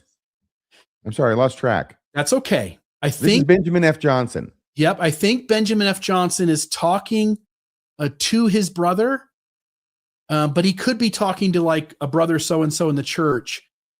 It'll sort of make sense as we get going here, but he's talking to somebody. He's referencing them as brother. I should have probably grabbed an earlier page, but I really was just trying to grab the sections pertinent to the Fanny Alger case. All right. There were, dear brother, other teachings to that council, CIL, of which I am not at full liberty to write. Jeez. And people say Mormons are into secrecy. What is this whole thing? There's a council, I can't write everything down that happened there because Mormonism. But if I had your ear, I would remember that the prophet once said to me, Benjamin, in regard to those things I have taught you privately that are not yet for the public, I give you the right, when you are so led, to commit them to others.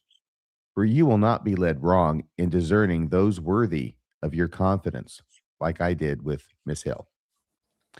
And now to your question. How early did the prophet Joseph practice polygamy?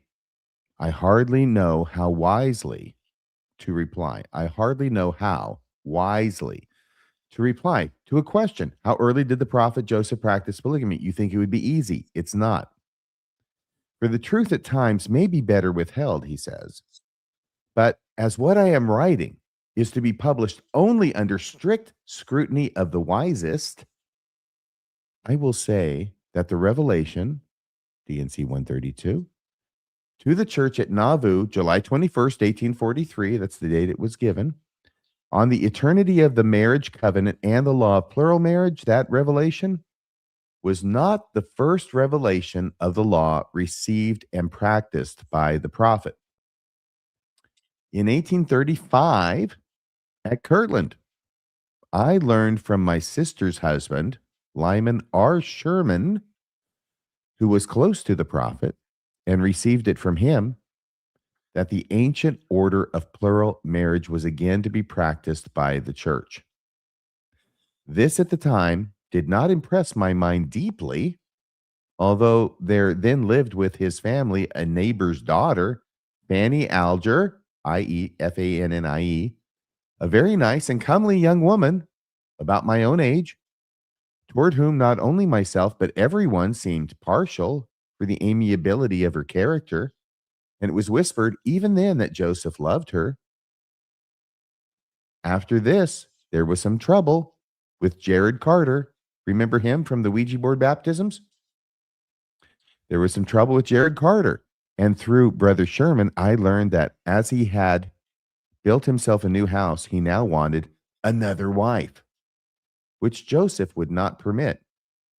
See, Joseph doesn't permit wives, at least not at first, until he finds out how this other person can do him a solid by giving him another wife. And then he'll allow him to take the wife he originally wanted. And then there was some trouble with Oliver Cowdery. And Whisper said, that's like rumor, I guess, or gossip. Whisper said it was relating to a girl then living in his family. And I was afterwards told by Warren Parrish that he himself and Oliver Cowdery did know that Joseph had Fanny Alger as a wife. Now, both Warren Parrish and Oliver Cowdery scribes to Joseph. Oliver was obviously much more, very close to Joseph. And scribes for him did know that Joseph had Fanny Alger as a wife, for they were spied upon, Joseph and Fanny, apparently. They were spied upon and found together. And I can now see that as at Nauvoo, so at Kirtland, that the suspicion or knowledge of the prophet's plural relation was one of the causes of apostasy and disruption at Kirtland, although at the time there was little said publicly on the subject. No, we usually hear about the Kirtland Safety Society, don't we? Soon after the prophet's flight in winter of 1837 and 1838, because of the Kirtland Safety Society and all the lawsuits, etc., the Alger family left for the West. And stopping in Indiana for a time, Fanny soon married to one of the citizens there. And although she never left the state, she did not turn from the church, nor from her friendship with the prophet while she lived. So he's saying she remained a member of the church. We have her going to that dedication in Lima. On learning from the prophet that even in Kirtland, the Lord had required him to take plural wives, and that he had then thought to ask for some of my sisters. What? On learning from the prophet that even in Kirtland, the Lord had required him to take plural wives, and that he had then thought to ask for some of my sisters. So Benjamin F. Johnson's sisters? The past with its conditions and influences began more fully to unfold to my mind. The causes that must, at least in part, have led to the great apostasy and disruption in Kirtland. It's kind of doing that to my mind, too. Without a doubt in my mind, Fanny Alger was, at Kirtland, the prophet's first plural wife, in which, by right of his calling, he was justified of the Lord. Well, that was the whole point, wasn't it? He can be justified in having sex with this girl because they're married. While Oliver Cowdery, J. Carter, W. Parrish, that's Jared Carter, W. Parrish, or others were not justified of the Lord, either in their criticisms upon the doings of the prophet, or in their becoming a law unto themselves, through which they lost the right of their calling and were left in darkness, suggesting that they were doing similar things, but without the authority that would make it justified before God. Fanny Alger, when asked by her brother and others, even after the prophet's death, regarding her relations to him, replied, "That is all a matter of our own, and I have nothing to communicate." So she took the fifth. Her parents died in Utah, true to the church, and to my knowledge, was by President Kimball in the temple at St. George introduced as brother of the prophet Joseph's first plural wife. So let me do this again. Her parents died in Utah, Fanny's, true to the church, and to my knowledge, President Kimball, and that's got to be Heber C, right? President, the first presidency under Brigham Young.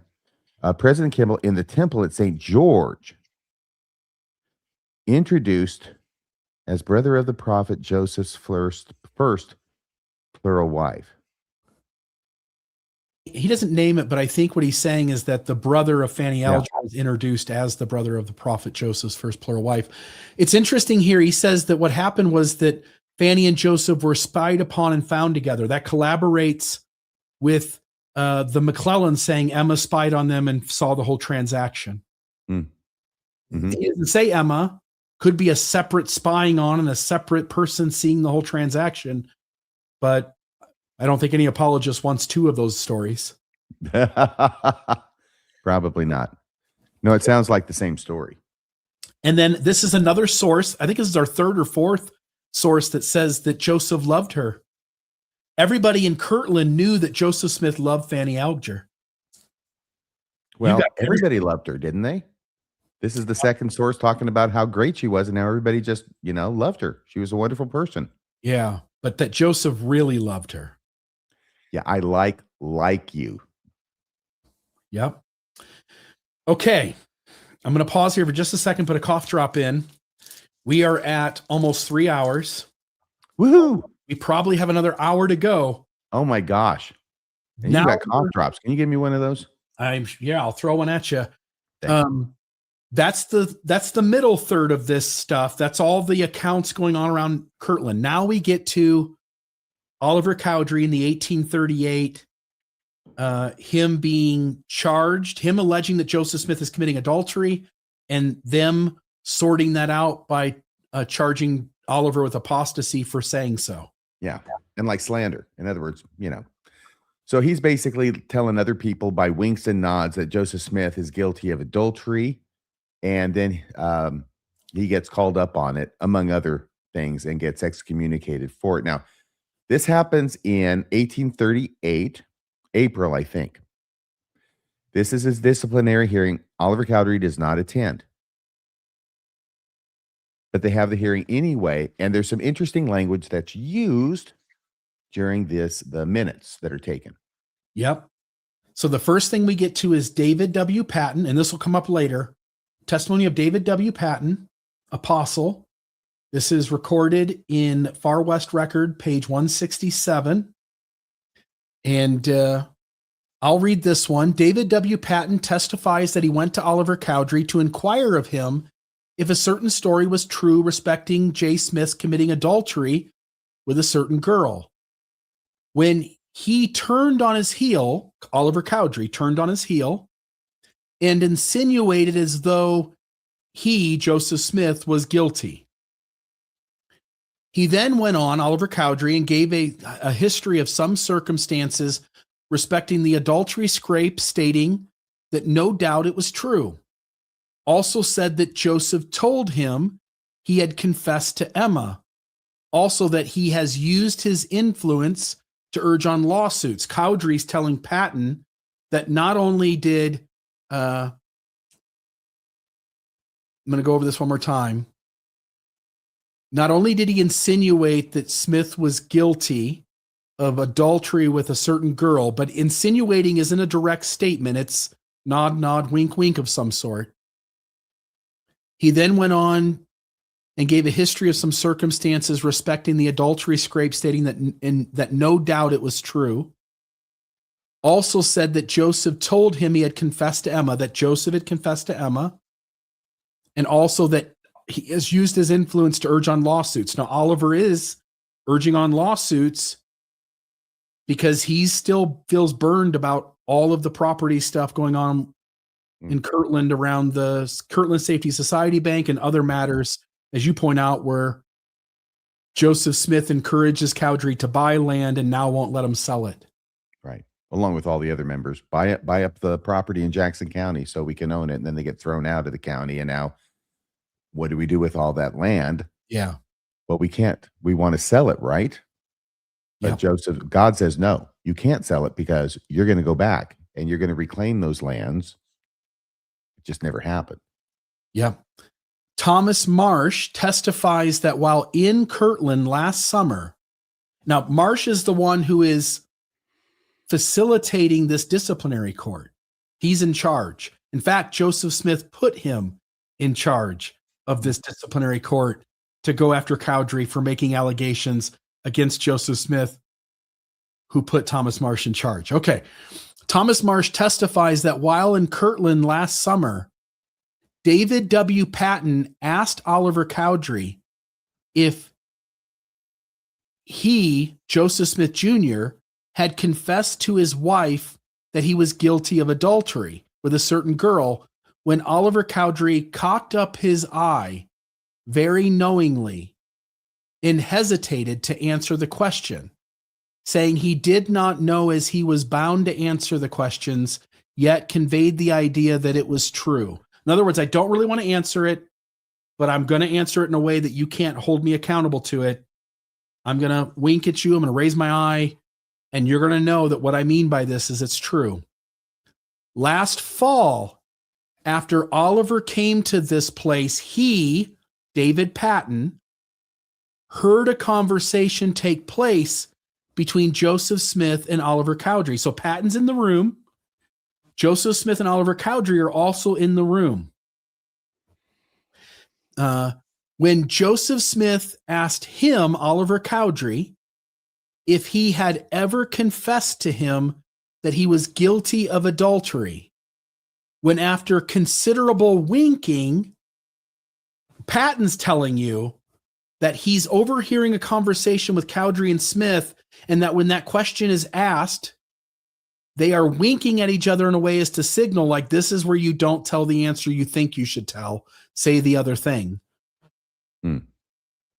Had ever confessed him that he was guilty of adultery, when after considerable winking, he said no.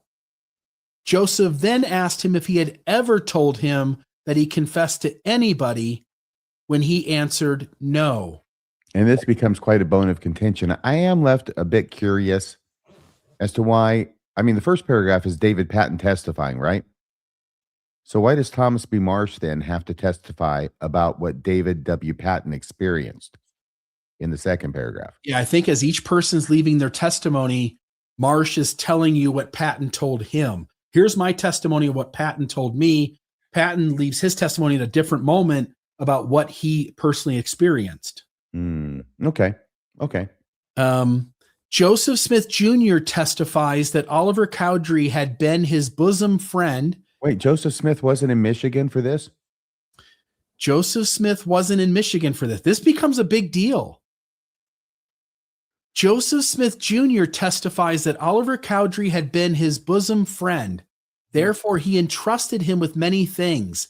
He gave a history respecting the girl business. We don't get to know what that was. That's the girl business. It's just summarized. Yeah. The girl business. Yeah. Also that Oliver Cowdery took him one side and said that he had come to the conclusion to get property, and if he could not get it one way, he would get another. Again, so people understand, as you're pointing out, Oliver feels screwed, and so do a lot of people. And all Oliver is saying is, the damn with you. You guys have screwed me out of money, screwed me out of property, and come hell or high water, I'm going to figure out a way to get my money back.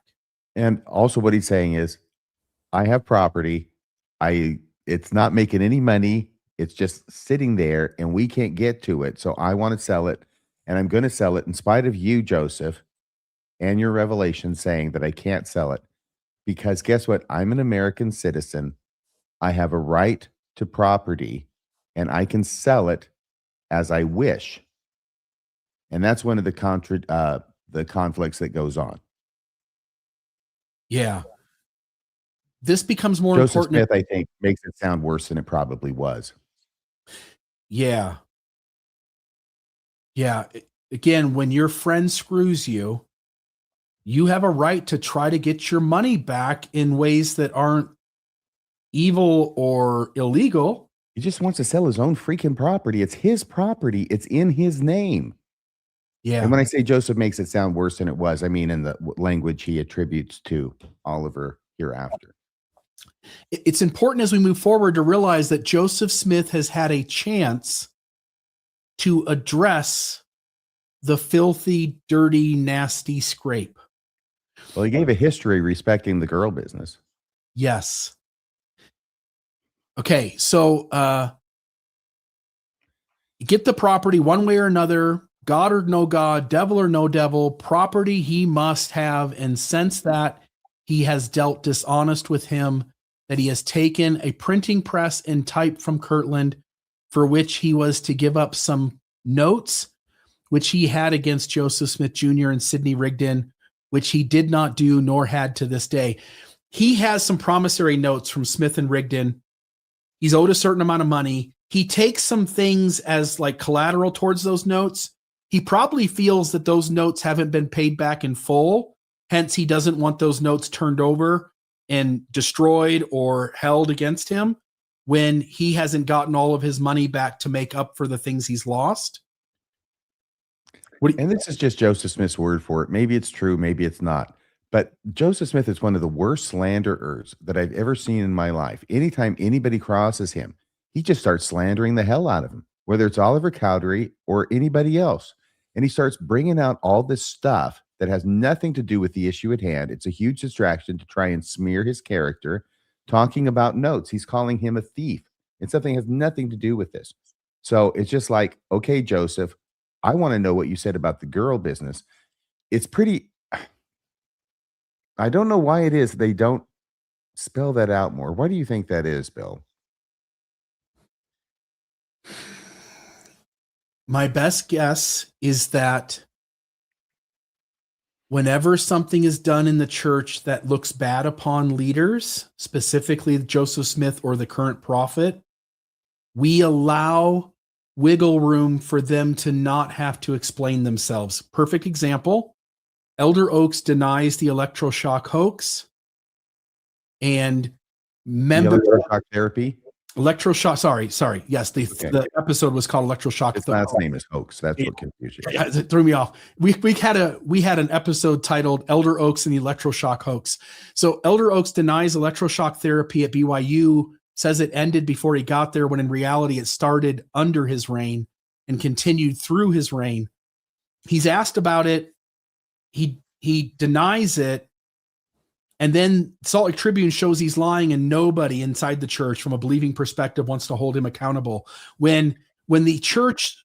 And he chooses, after being confronted with the information showing he's mistaken, he refuses to correct the record. He lets his lie stand when he knows it's not true. So now a misunderstanding becomes clearly a lie. Now, when the church gets caught with the SEC, the church puts out a statement and says, we consider the matter closed. And of course, believers are like, it's closed, leave it alone, we're done. So there's lots of moments where things are being recorded about leaders, and they're allowed to get away from it without the damning stuff being put down in writing or being addressed in front of a microphone and camera. Yeah, what happened to Richard Nixon, President of the United States, when some damning stuff that he was behind became public? It was a long and drawn out process. But at the end of it, was he able just to say, I consider the matter closed, and everybody went along with it? Or did he have to leave his office in shame and disgrace, which is what the first presidency should have had to do after the SEC scandal broke? They should have resigned their offices in disgrace. They should never have been sustained by any Mormon again. Yep. Now, this next one is really interesting. It's going to sort of, the audience isn't going to be able to make sense of it. So we need to make sense of this one. This is Oliver Cowdery's letter to Joseph Smith, but actually it's not. There's something before that. Give me a second here. Okay. Because I know that Oliver Cowdery in January of 1838 writes two letters on the same day. One is to his brother Warren Cowdery, from which the dirty, nasty, filthy affair / scrape comes from, and another letter to Joseph Smith in which he says, hey, Joseph, I just heard you said this about me. Take it back, or we're no longer friends. Yeah, this should be one slide later. This is the thing we need to talk about for a moment. We only put this here because of the date. So it shows up before the next two letters show up. And it gives, I think, some interesting context that will be left to interpret here. But I think there are ways to interpret this that are reasonable that I think look problematic for Joseph Smith. So again, January 21st, 1838, Cowdery is about to write Joseph Smith a letter that says, you know, as you pointed out, says like, you liar, you lied about me. Take it back.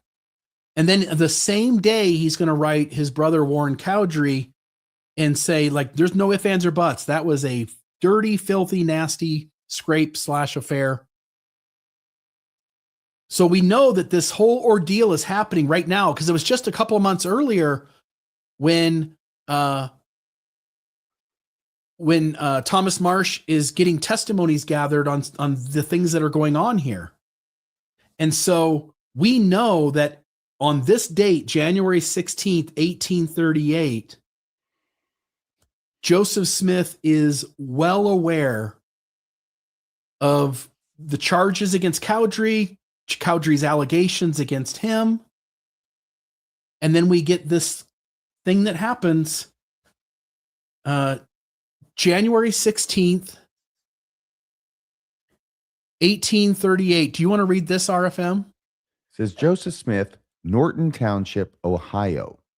Fleeing mob. What is this I'm reading from? This is the history of the church, isn't it? This is Joseph Smith Papers Project. This is the history of the church, not the B.H. Roberts telling. This is the original manuscript history. Yeah. Fleeing mob violence in Ohio, Joseph Smith traveled where? To Dublin, Indiana. Where's Fanny Alger right now? Dublin, Indiana. At the very moment when the, excuse my language, shit is hitting the fan, people are testifying. Oliver is adamant that Smith committed that affair, and you're not making me change my mind. What might Joseph Smith be worried about at this moment, you think, RFM? Could he be worried about Fanny Alger having her testimony sought on the topic? I don't know. I know he's got a lot of creditors. He's got to get out of town, but he's going to Dublin, Dublin, Indiana, where I just found out there's a Dublin. But he goes there, and that's where Fanny Alger is living. And I don't know. Does he want to make sure that she has her story straight? Does he even see her? I don't know. He stays there for 9 days. If you'll continue reading, the folks will get a feel for what's going on here. We continued our travels during the night. Excuse me, there was a little bit more. He was then given $300 from the sale of Brother Nathan Tomlinson's farm, which allowed him to continue his journey in style, I would think. $300. We continued our travels during the night, and at 8:00 in the morning of the 13th, must be January. They're writing it down on January 16th. Of the 13th, arrived among the brethren in Norton Township, Medina County, Ohio, a distance of 60 miles from Kirtland. Here we tarried about 36 hours when our families arrived. And on the 16th, we pursued our journey with our families in covered wagons toward the city of Far West in Missouri. We passed through Dayton and Eaton in Ohio and Dublin, Indiana. In the latter place, we tarried 9 days and refreshed ourselves. So they stayed 9 days in Dublin. Apparently, this is part of their trek out of town, getting out of town ahead of the creditors, and on their way to Missouri. 9 days. Now, I'm going to tell you, I'm just going to put myself in Joseph's situation. They are having disciplinary councils. They're talking to witnesses. They're gathering information. My old friend Oliver Cowdery is adamant that I've had an affair. I have to have some apprehension about what this could mean if somehow Cowdery is believed and I'm the one who's not believed. It would be my concern if I were in Joseph Smith's position that someone might get the bright idea of calling her as a witness or approaching her to get her statement. Yeah. Now his family's with him. He can't just get there for a day and spend the day. He has to make the whole trip look like a normal trip. But he has to get away at least one day if he's going to meet with her. Again, I don't know that happened. I don't even know if it's rational if it did or didn't. I'm suggesting that it's one possible conclusion that might be as of much worth as any other conclusion about this trip. It's certainly rational. Yeah, I don't know if it's the most rational, but I don't think it's irrational either. I will note, if it were me, I would spend a lot of days doing normal things, getting ready for the trip, coming up with whatever. And then I would have one day, I'd make sure we were there for a long enough amount of time that I then said, well, this is this is Tuesday and we're going to leave again tomorrow. I'm just going to go do some things on my own. I'm going to go sightsee the town or. Like Emma doesn't know where Fanny ended up. Go get a bagel. He's not on high alert all 9 days. Yeah. 9 days in Dublin, Indiana, when none of us even knew Dublin, Indiana existed. Yes. This could be a great novel. 9 days in Dublin. Orson Scott Card, get to work. January 16th, 1838. Smith makes a trip in the place where he spends the most time, the place that he ensures he gets to, and they pitch a tent, no pun intended, and stay for a while, is the very place in which the woman he's being alleged to have had an affair with lives at the very moment when the charges are being presented. Yes. Okay. All right. Well, I'm just saying. It's like the old song, Indiana Wants Me. It is interesting. Okay. So now we get to January 21st. This is 5 days later. Back where Oliver Cowdery resides, he is sitting down to write a whole stack of letters. We have all of them. They will be in the show notes. So Oliver Cowdery is in Missouri. He's in Far West Missouri already. Yes. He has nine pages of documents he's writing. I think it's 4 or 5 letters. And at this time, Joseph Smith is probably in Dublin, not seeing Fanny Alger. Joseph Smith is in Dublin on this day, not seeing Fanny Alger. Right. Yes. We have all those 9 pages. Folks are welcome to look at those and read them. The only 2 we're talking about tonight, 2 documents, it takes up, I think, 3 pages, is Joseph Smith's letter. Sorry, Oliver Cowdery's letter to Joseph Smith, which is this. And then the next one will be Oliver Cowdery's letter to Warren Cowdery. RFM, I'll read this one, and then you can take the letter to his brother. Oliver Cowdery writes Joseph Smith and says, "Sir, I should have written you long since, but for ill health I have anxiously waited to recover, that I might give you a full history of my excursion to the north, according to my promise, and were it not for the recent intelligence from Kirtland, which gives me so much surprise." He's caught off guard. I heard what you said about me, Joseph. He doesn't know that his friend turned on him because he's telling the truth, and he's being made to be a liar when he's telling the truth. So he says, according to my promise, and were it not for the recent intelligence from Kirtland, which gives me so much surprise, should still defer, you will be able to judge from the fornication. Sorry. What? I've got adultery on my mind. You will be able to judge from the formation of my letter how weak and infirm are my nerves. In other words, you've seen my handwriting. I wrote the Book of Mormon. It's all that fornication. That's why your hand's shaking. So Smith will notice the handwriting is not as good as it usually is. Mm-hmm. Of my letter, how weak and infirm are my nerves. I have been sick 6 weeks, and a large part of the time confined to my room and bed. I was absent when north some 20 days and should not have returned then, but for the failure of, I'm going to say, Colonel Lyman White, who's also an early leader in the church, to forward provisions as he agreed. I labored incessantly. Every day except one, rain, snow, or frost, I lay on the cold, damp earth, had but little to eat, and that indifferent, but explored a great and precious country. I ran many lines with compass and chain, found a great many of the finest mill sites.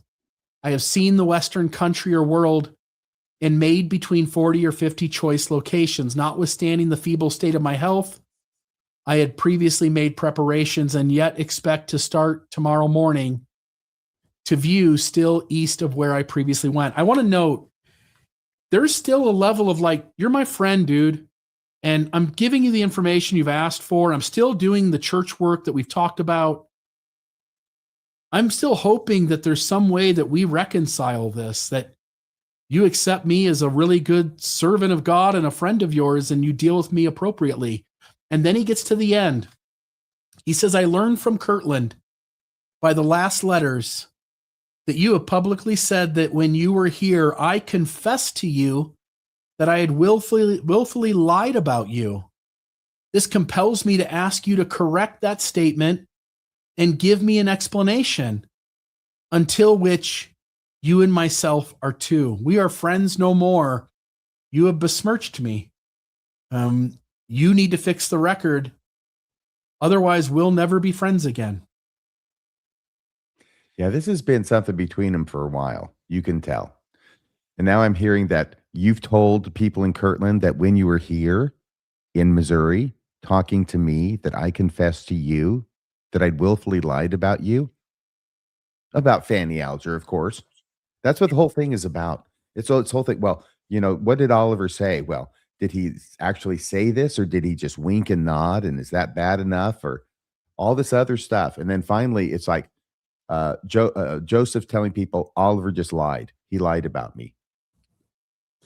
And as he pens this letter, Joseph Smith is in the middle of a 9-day stay in Dublin, Indiana, where Fanny Alger resides. Yeah. Was it 9 days or 9 weeks? 9 days. Okay. I wasn't sure. Okay. Now we come to the letter that's all been talked about with folks. Oliver Cowdery. I'll let you read this, and then you can read the letter part on the next page. Hang on a second here. I'm so sorry. Yes. It was probably, let me go here. Okay, so this is what he writes to his brother. This is the famous one, right? Mm-hmm. On January 21st, 1838, same day, a year and a half after the Algers had left Kirtland, Oliver Cowdery, one of the 3 witnesses to the authenticity of the Book of Mormon, wrote to his brother, Warren, about feeling dishonored by Joseph Smith's claims that Cowdery had admitted to having willfully lied and spreading rumors. Cowdery referred to a dirty, nasty, filthy affair of Smith and Fanny Alger's, in which Oliver Cowdery writing, in which I strictly declare that I had never deserted from the truth in the matter, and as I supposed, was admitted by himself. Yeah, this is really a problem between the two. So here it is from Oliver Cowdery's letter, all right? And that's where he talks about the dirty, nasty, filthy, and then it says affair. And you'll notice that something was written there before. Some people think that's scrape. I have a pretty knowledgeable listener to the show who tells me, yeah, scrape, not necessarily.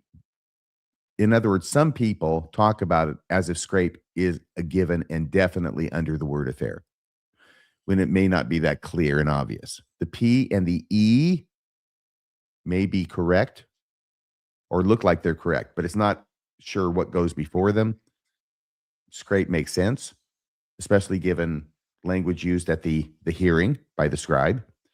But so a dirty, nasty, filthy, maybe scrape underneath it, originally, then affair of his. Now, you notice something about the F's here in affair. Yeah.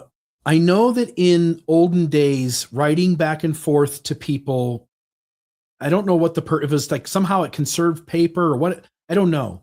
I just know sometimes that one side would transcribe the letter that was sent, and then they would put their reply down so that the whole conversation could stay intact.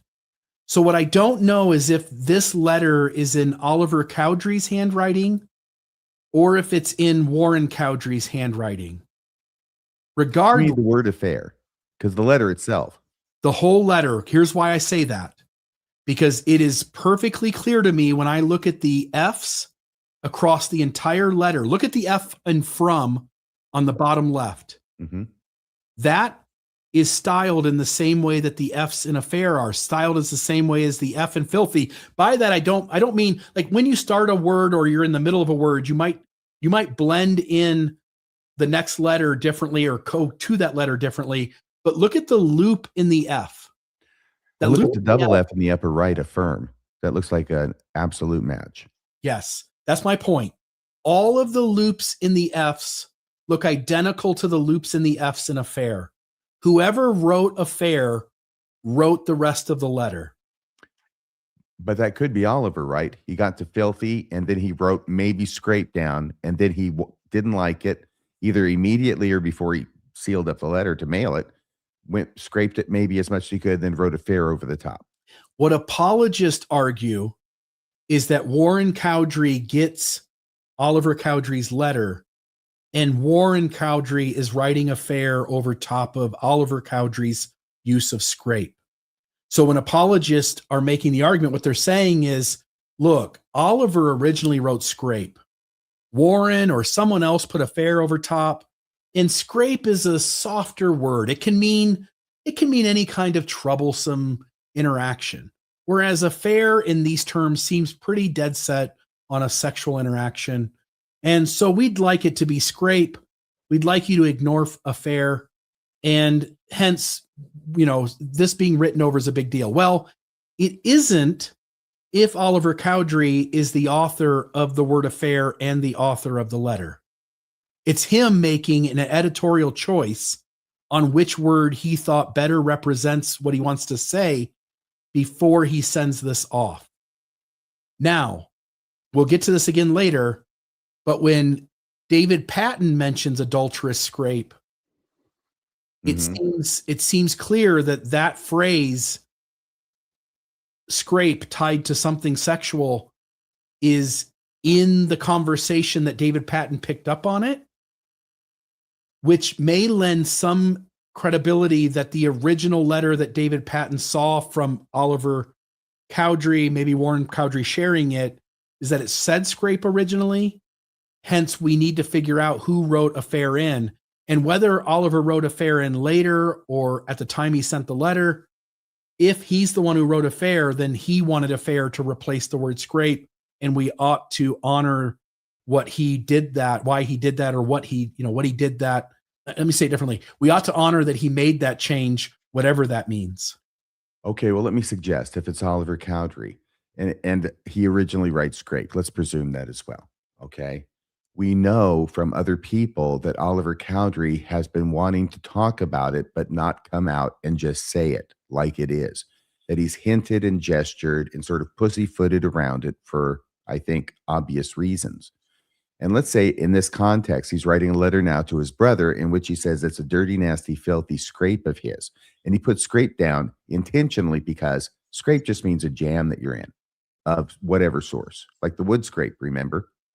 A filthy scrape of his, and then goes, no, damn it, I'm going to be more specific. I'm tired of pussyfooting around, and I'll scrape the scrape off, and I'm going to write affair instead. That's a possibility that occurs to me. Yeah. And I can't come up with a reason why this letter from Oliver Cowdery to Warren Cowdery is in anyone else's handwriting than Oliver Cowdery. And there's no doubt in my mind that the stem on the F's of affair is the same as the stems on the F's throughout the rest of the letter. I think that's true. I was just trying to Google a sample of Warren Cowdery's handwriting. Yeah. And I don't know where that might be, but yes, you can try looking that up. In the meantime, again, apologists are wanting to fight over this, but again, looking at everything we covered tonight, do you really need to parse words out with affair or scrape? No, because the apologists want to say, well, it's a scrape. It doesn't have to be sexual in nature. Just some kind of jam or an affair. Affair is general too, because, family affair, right? The TV show, it doesn't have to be sexual in nature, or an affair to remember, the famous movie, right? Doesn't have to be sexual, although that's romantic, of course. Doesn't have to be sexual in nature. But what they fail to deal with, I think, the people who make these kind of arguments, is the fact that whatever it was serious enough that Emma throws Fanny Alger out of the house in the middle of the night. And it doesn't sound like tiddlywinks. No, this is, I think, the entire letter. Yeah. But I want to make sure. I'm thinking maybe the one on the left. I could be wrong. I think the one on the left is the letter to Joseph Smith from Cowdery, and the two on the right is the letter to Warren Cowdery, front and back. And you can see where it says Warren Cowdery, I think, up in the top right corner there underneath Oliver Cowdery's name. So I'm just saying that these documents do exist. Now, this is just a moment. I'll just take this moment to say this letter of the dirty, filthy, nasty scrape / affair, this letter used to be housed on the Joseph Smith Papers Project. I know what the exact URL was. If you put that URL in today, it comes up as a 404 error, meaning that the church has removed the document and now the link is broken. The church has explained itself as, look, the Joseph Smith Papers Project has certain rules, and the papers that we put up on our website are documents that are dealing with Joseph Smith himself. He wrote them, he dictated them, or they're things that were written to Joseph Smith. That we do not include secondhand conversation about Joseph Smith. I think there's some merit to that, because imagine all the documents that are out there that are speaking secondhand about Joseph Smith, not from him or to him. That would be a lot. On the other hand, this document was on the Joseph Smith Papers Project website originally. I remember reading it there. And again, I know what the exact URL is for that. I can put that. I think I got it somewhere here. Maybe not handy, but I will make sure that that's in the show notes and you can click it and you can see that it's a 404 error. I will also say, so on one hand, I want to go like, guys, that's a strange thing that it was there and you removed it. Here you are hiding things again. Mm-hmm. On the other hand, I just want to note, I wrote the church history department and asked them about it. They gave me their explanation about the Joseph Smith Papers Project, which I've heard before. There's some merit to that. And they were kind enough when I couldn't find the document. Bill, yeah. I know we're running late and everything, but so the audience knows, can you tell them what you mean, what they told you about the Joseph Smith Papers Project and why it was they removed it? Oh, yeah, I just said that, which is they took, he claims it was never on there. At least he didn't think it was ever on there. I know it was. And again, I know the URL that it was under. So you already caught him in a lie.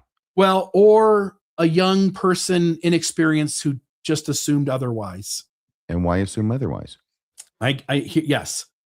But they did take it down. He says it was never there, but they did take it down because the Joseph Smith Papers Project only publishes papers that are regarding Smith himself, writing or dictating, or written to Smith as a correspondence, or talking about him directly in a way that he would interact with the document.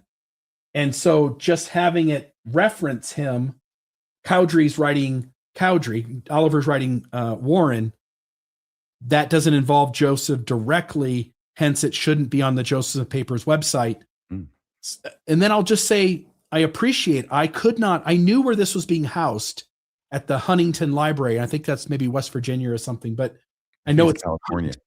Yeah. Well, I know it's Huntington. So I knew it was there, but no matter how I searched for it, I couldn't find it. And somebody from the church history department / Joseph Smith Papers wrote me and said, hey, here it is. Here's the links for it. And so now I have the link where I can share it and all of you can read those 9 pages, which again includes multiple letters, not just these 2. And so I also want to say thank you that you went out of your way to provide me with these documents when I didn't have them otherwise. Yeah. It's San Marino, California, Huntington Library. Perfect. Hey, can I show you something that I found? Please. Okay, so I'm going to take this down. Yep. We already did. Mm-hmm. Here we've got an entry in Joseph Smith's journal written by Warren Cowdery. Ooh, that is not the handwriting. No, it's not. And if we go over here, look down here, and you'll see all these F's. There's not the leap out at you from faith and often and found. Not it. Nope. It does not look like it was Warren Cowdery who wrote affair on this letter. No, it seems crystal clear to me that it's Cowdery writing affair over Cowdery's writing of scrape. Hence, we should go with affair and allow it to be a stronger meaning because Cowdery chose to go like, no, I don't want it to be scrape. I want it to be affair. Mm-hmm. Yeah, perfect. I love that. Thank you. Mm-hmm. Okay, so now if I put this back up, I just note here's the enlarged. So again, it's believed that scrape's under there, and that seems reasonable based on David Patten's words. Yes. So I'm going to skip past that. Thomas Marsh overseeing the church proceedings. Mm-hmm. Members of the High Council and Bishopric led by Thomas Marsh at Joseph Smith's appointment. He got to pick who was going to sort out whether he was guilty or whether there were lies about him. It really gets all tied up in the same thing because Oliver Cowdery has made the accusations and he has to be proven to be lying in order for him to be disciplined, which means Joseph Smith is innocent. Man, many times when I have been trying cases, criminal cases in front of a judge, and I would have liked to have been able to pick my dear friend to be the judge in the case, but I didn't get that option.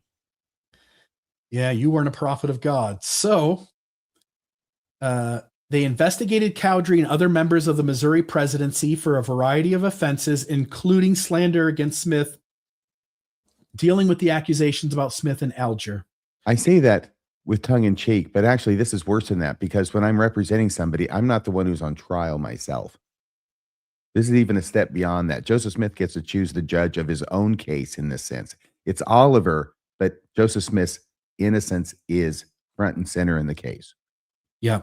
I'll have you read this, but I want to explain to the audience. The thing on the left is a letter that was put into the Elder's Journal printed in Far West Missouri in 1838. Thomas Marsh writes out a letter and mails it to Joseph Smith, but then he worries that Smith might not get the letter in time. And they're right on the verge of publishing the Elder's Journal. So he duplicates the letter. He doesn't have a copy, so he can't write it out exactly, but he remembers what he wrote generally. And so he explains in the first paragraph what he's doing, that he's copying that letter the best he remembers, adding a few things to it, and putting it in the Elder's Journal, hoping that Joseph Smith will see it sooner. I don't think Smith is still in Dublin, Indiana when this happens, but just a note, there was an original letter mailed to Smith. This is Marsh's attempt at duplicating that letter, adding a few things to it, putting it in the Elder's Journal so Joseph Smith for sure gets it as soon as possible. So 2 months before the Oliver Cowdery trial, and written by the guy who is going to be appointed to be the judge in that trial. There is private correspondence between the judge and one of the parties. Right. And the judge is down there where Cowdery is in Missouri. I don't know that, but I'll let you. Well, they're both in Missouri. Okay. Then we'll sort that out. He probably is because he's talking. Yes, because he's gathering. Anyway, I don't know that, but it looks like that's the case. So if you want to read, the thing on the left reads is the same as the thing on the right bottom.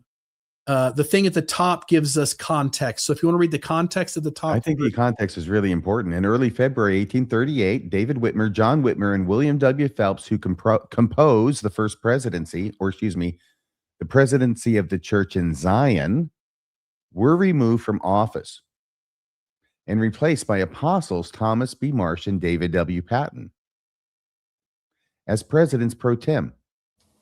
Marsh wrote to Joseph Smith on February 15th, 1838, to inform him of the change and to convey formal statements.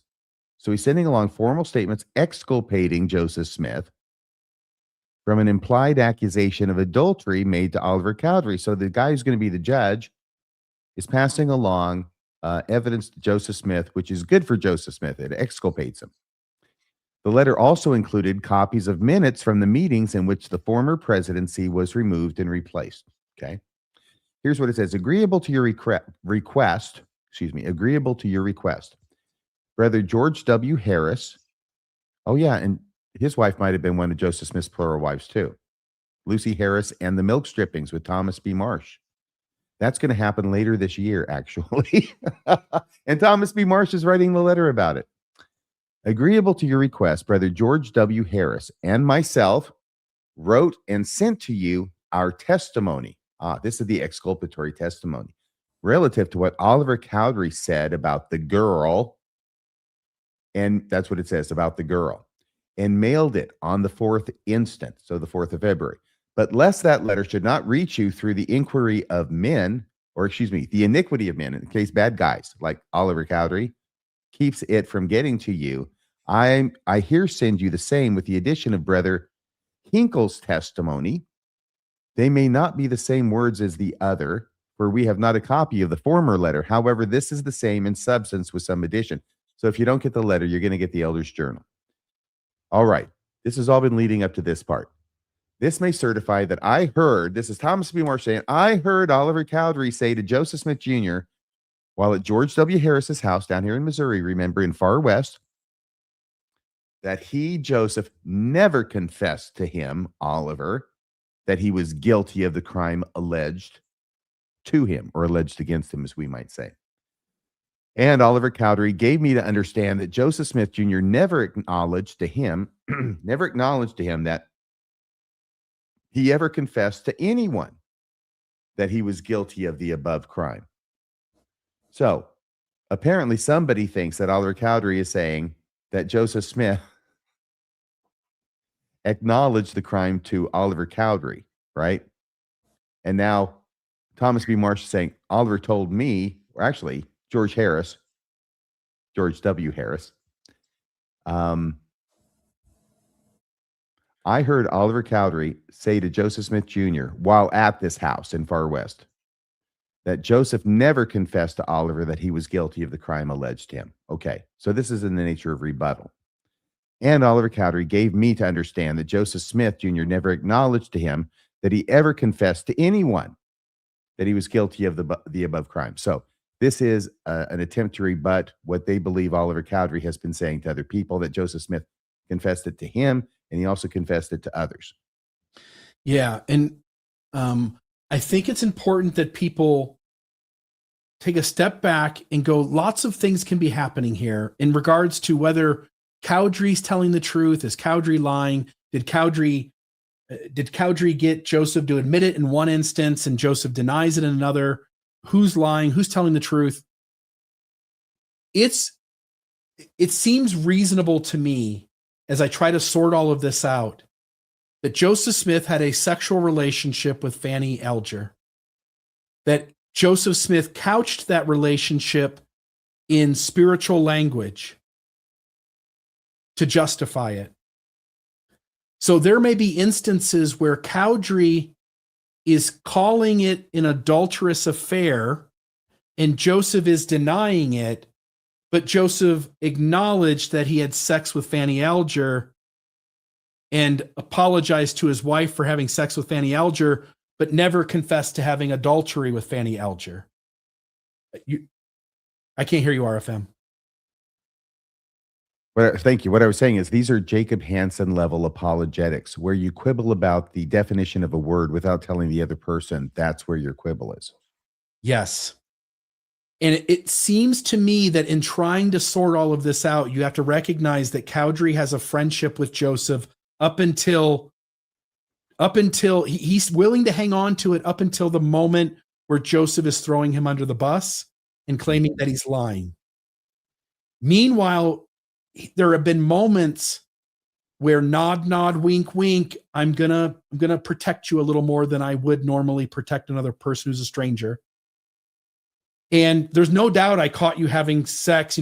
Emma caught you and she calls me in and she calls Rigdon in and she calls Frederick G. Williams in to smooth it over. I saw enough of this happen. I know firsthand you had a dirty, filthy, nasty affair. But depending on which conversation and how it's worded, Joseph Smith could both have had sex with Fanny Alger and always denied committing adultery. And that seems like, based on all the other things we know about Joseph Smith's deception around polygamy and his treatment of those who go after him, that seems like that's the status quo of how he handles these kinds of disagreements and these allegations when they happen against him. And I think when you understand how humans work and you put yourself in their shoes and you go through the situation, realizing how complex things are when a guy is believed to be your prophet and spiritual leader, he's putting spiritual language around sexual acts with women and children, and you see those relations, like you're cutting through the bullshit and you're saying, like, give it whatever language you want. What you did with Fanny Alger was wrong. What you did with Miss Hill is wrong. What you did with Lucy Walker is wrong. What you did with the Lawrence sisters and the Partridge sisters and Helen Mar Kimball was wrong. And it doesn't matter that the guy put spiritual language around it. So there are, I think, moments where Cowdery is cutting through the bullshit and Smith wants to play word games. And there's moments where Cowdery, out of his friendship, is overly protecting Smith. And I think by the end, regrets having done so. For at least several years prior to 1838. Yeah. Because he knew about this for years. And then I think if you just go like, what would you and others do in this kind of a situation? I think that makes a lot of sense. And so when Smith says like Cowdery,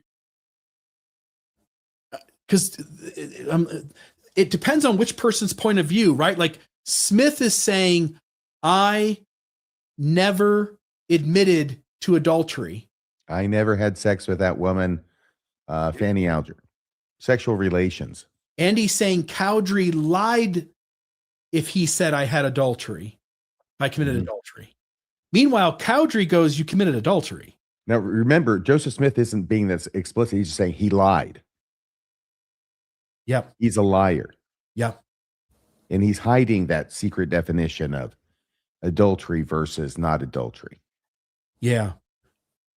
Cowdery can believe it was adultery and call it adultery. And Smith can claim that Cowdery's lying because all Smith ever admitted to Cowdery was that he was practicing some religious relationship that had an ordinance to seal people together, which is still sex with the girl.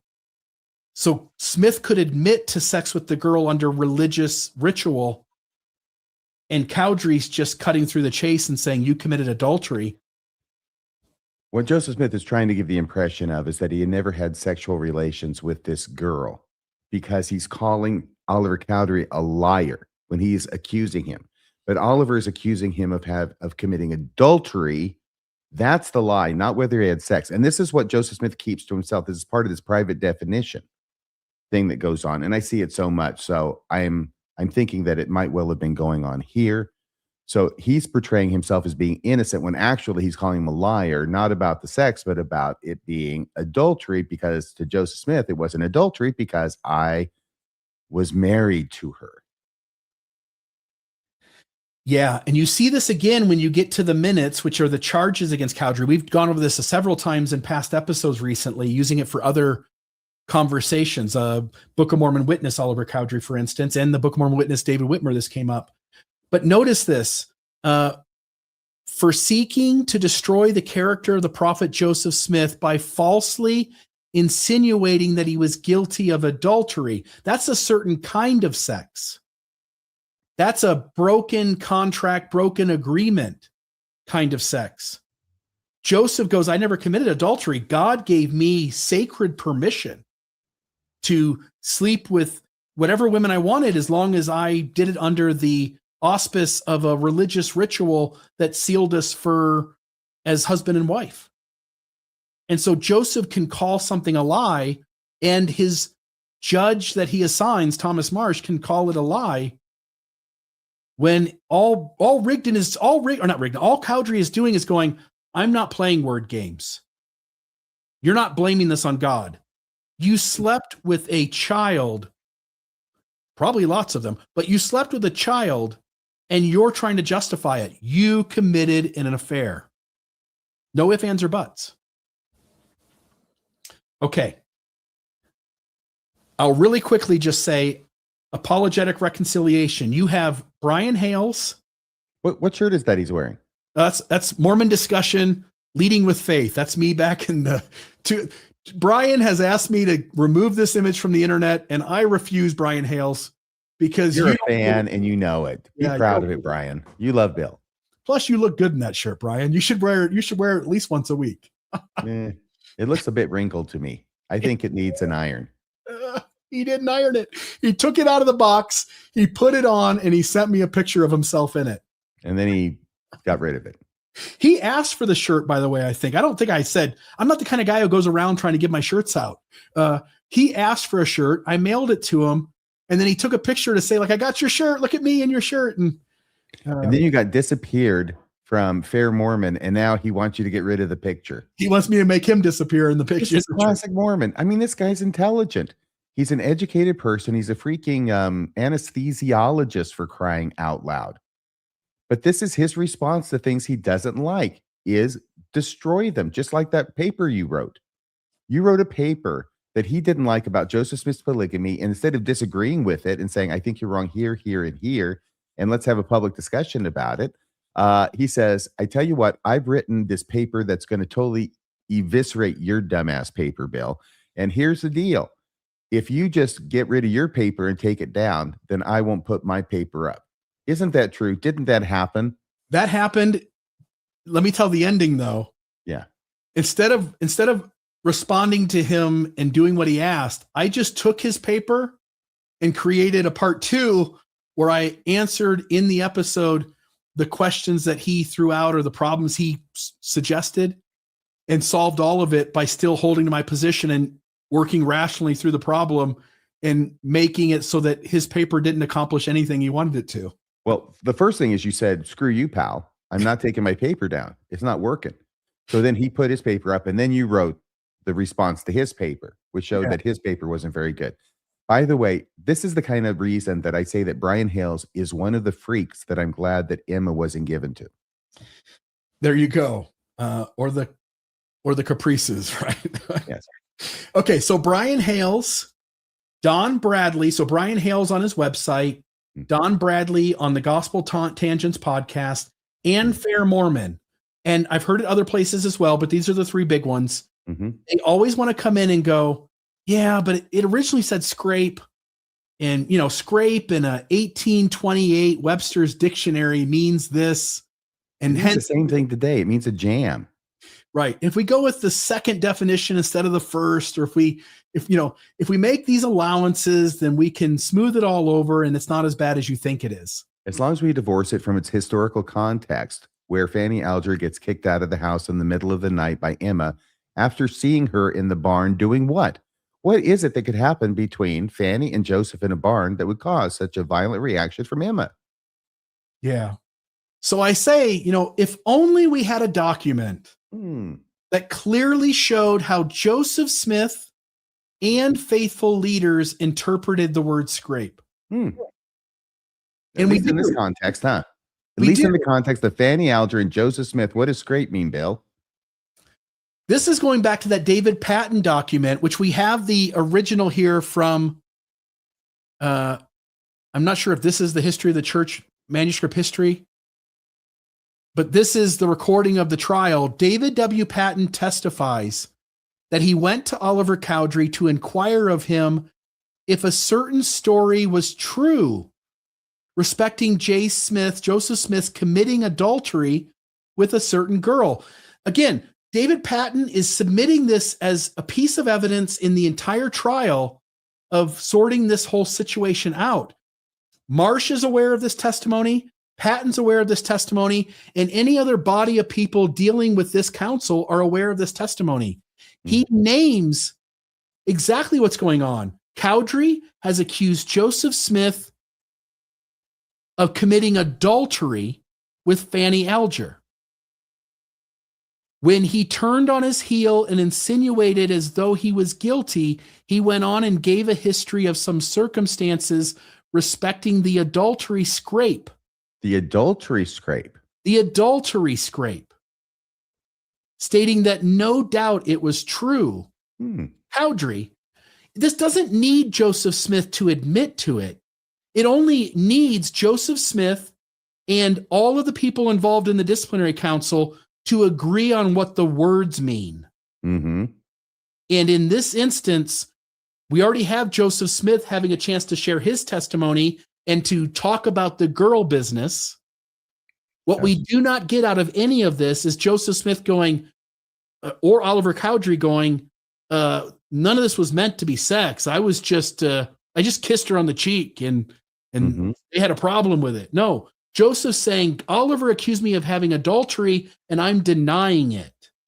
Right. And scrape is being used as the adultery scrape in this context. Yes. Either David W. Patten is using that expression, in which case that's the common understanding, or he's actually quoting Oliver Cowdery as saying the adultery scrape. And we have to take that into account when we look at Oliver Cowdery writing a letter that originally said scrape. Yeah, and you can see this, by the way, at the very bottom of the left page is where that starts. David W. Patten testifies, and then the adultery scrape is up on the top right, second line down from the top, last two words to the right. And I can make it a little bigger, and in fact, I can do this, actually. Good job. It's a dirty, nasty, filthy adultery scrape. Of course it is. I'm just going to make this a little bigger, and I'll share my screen. Remove, add. I'm going to share this. Not a dirty, nasty, filthy, non-adultery scrape. You can see my cursor. Adultery scrape. Yes. Everybody involved in this situation understands what the word scrape means. And so Fair and Brian and Don Bradley playing word games with people is bullshit. It is. It's bullshit. So I'm going to put now back up on the screen here this. Whoop, not that. This one comes down. That one goes up. Okay.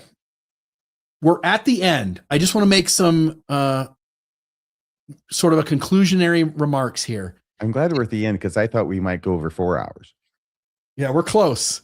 Did the officiating elders clearly understand scrape as adulterous sexual misconduct? Yes. Yes, full stop. No serious ambiguity in context.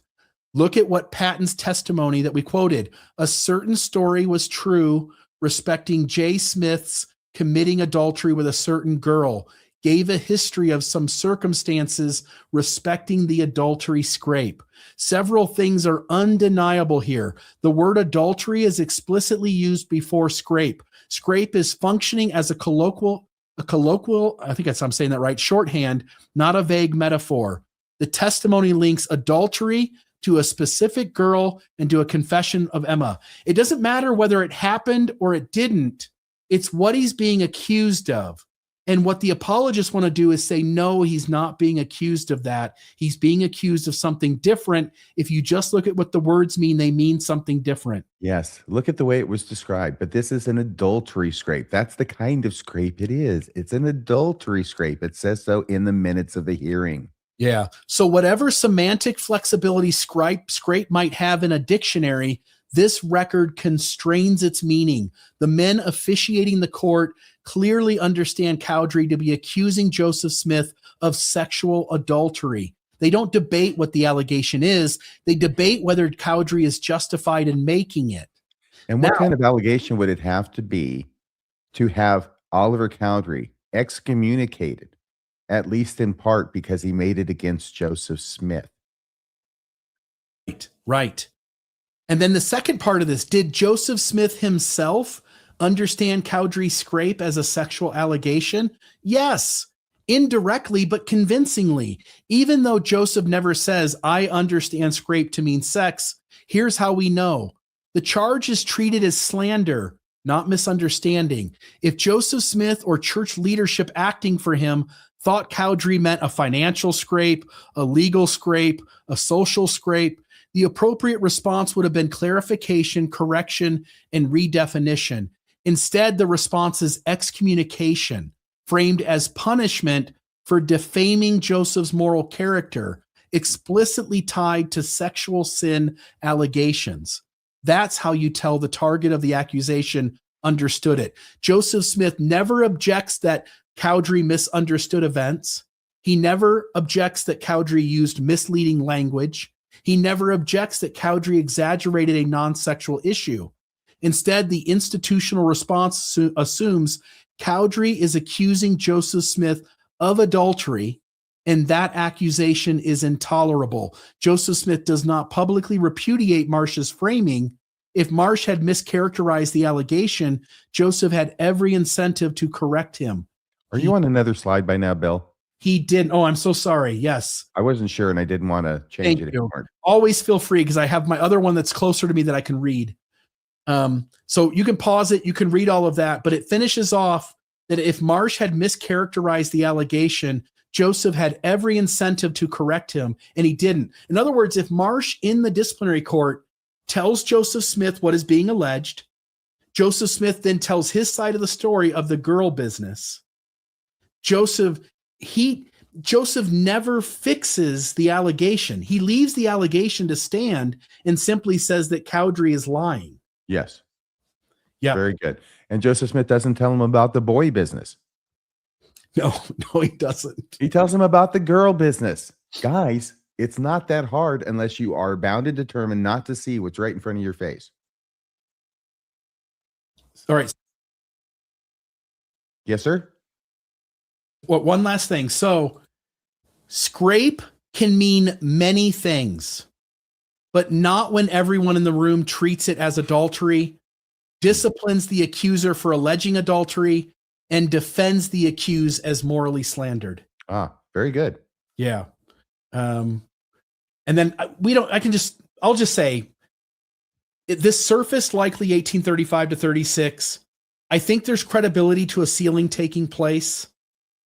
But if so, then we're back to this relationship starting in 1833. Joseph definitely had sex with Fanny Alger. Emma was definitely disturbed catching them in the act in some way or another. It seems like word spread throughout. Lots of people knew the rumors. And it seems like from multiple sources that Cowdery was directly involved in the aftermath. And lastly, Cowdery meant sexual affair, and everyone else understood him clearly. And that, my friends, is Joseph Smith and Fanny Alger barely scraping by. We got 1 minute left. Okay, well, why don't you close out the show for us? We'll end it, and folks can go get some sleep.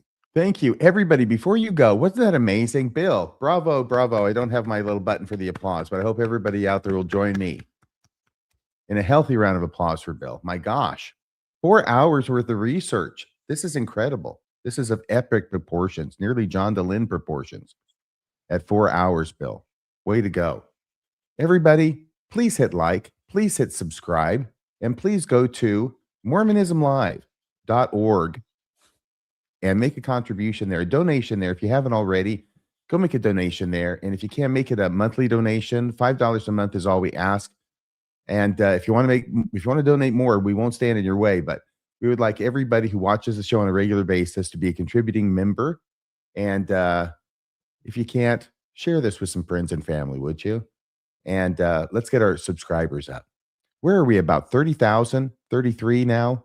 Little over 30,000. I don't think we're quite at 31 yet, maybe, but 30,000. Yeah, we want to be at 100,000 by the end of the year. So let's get cracking, shall we? We do. All right.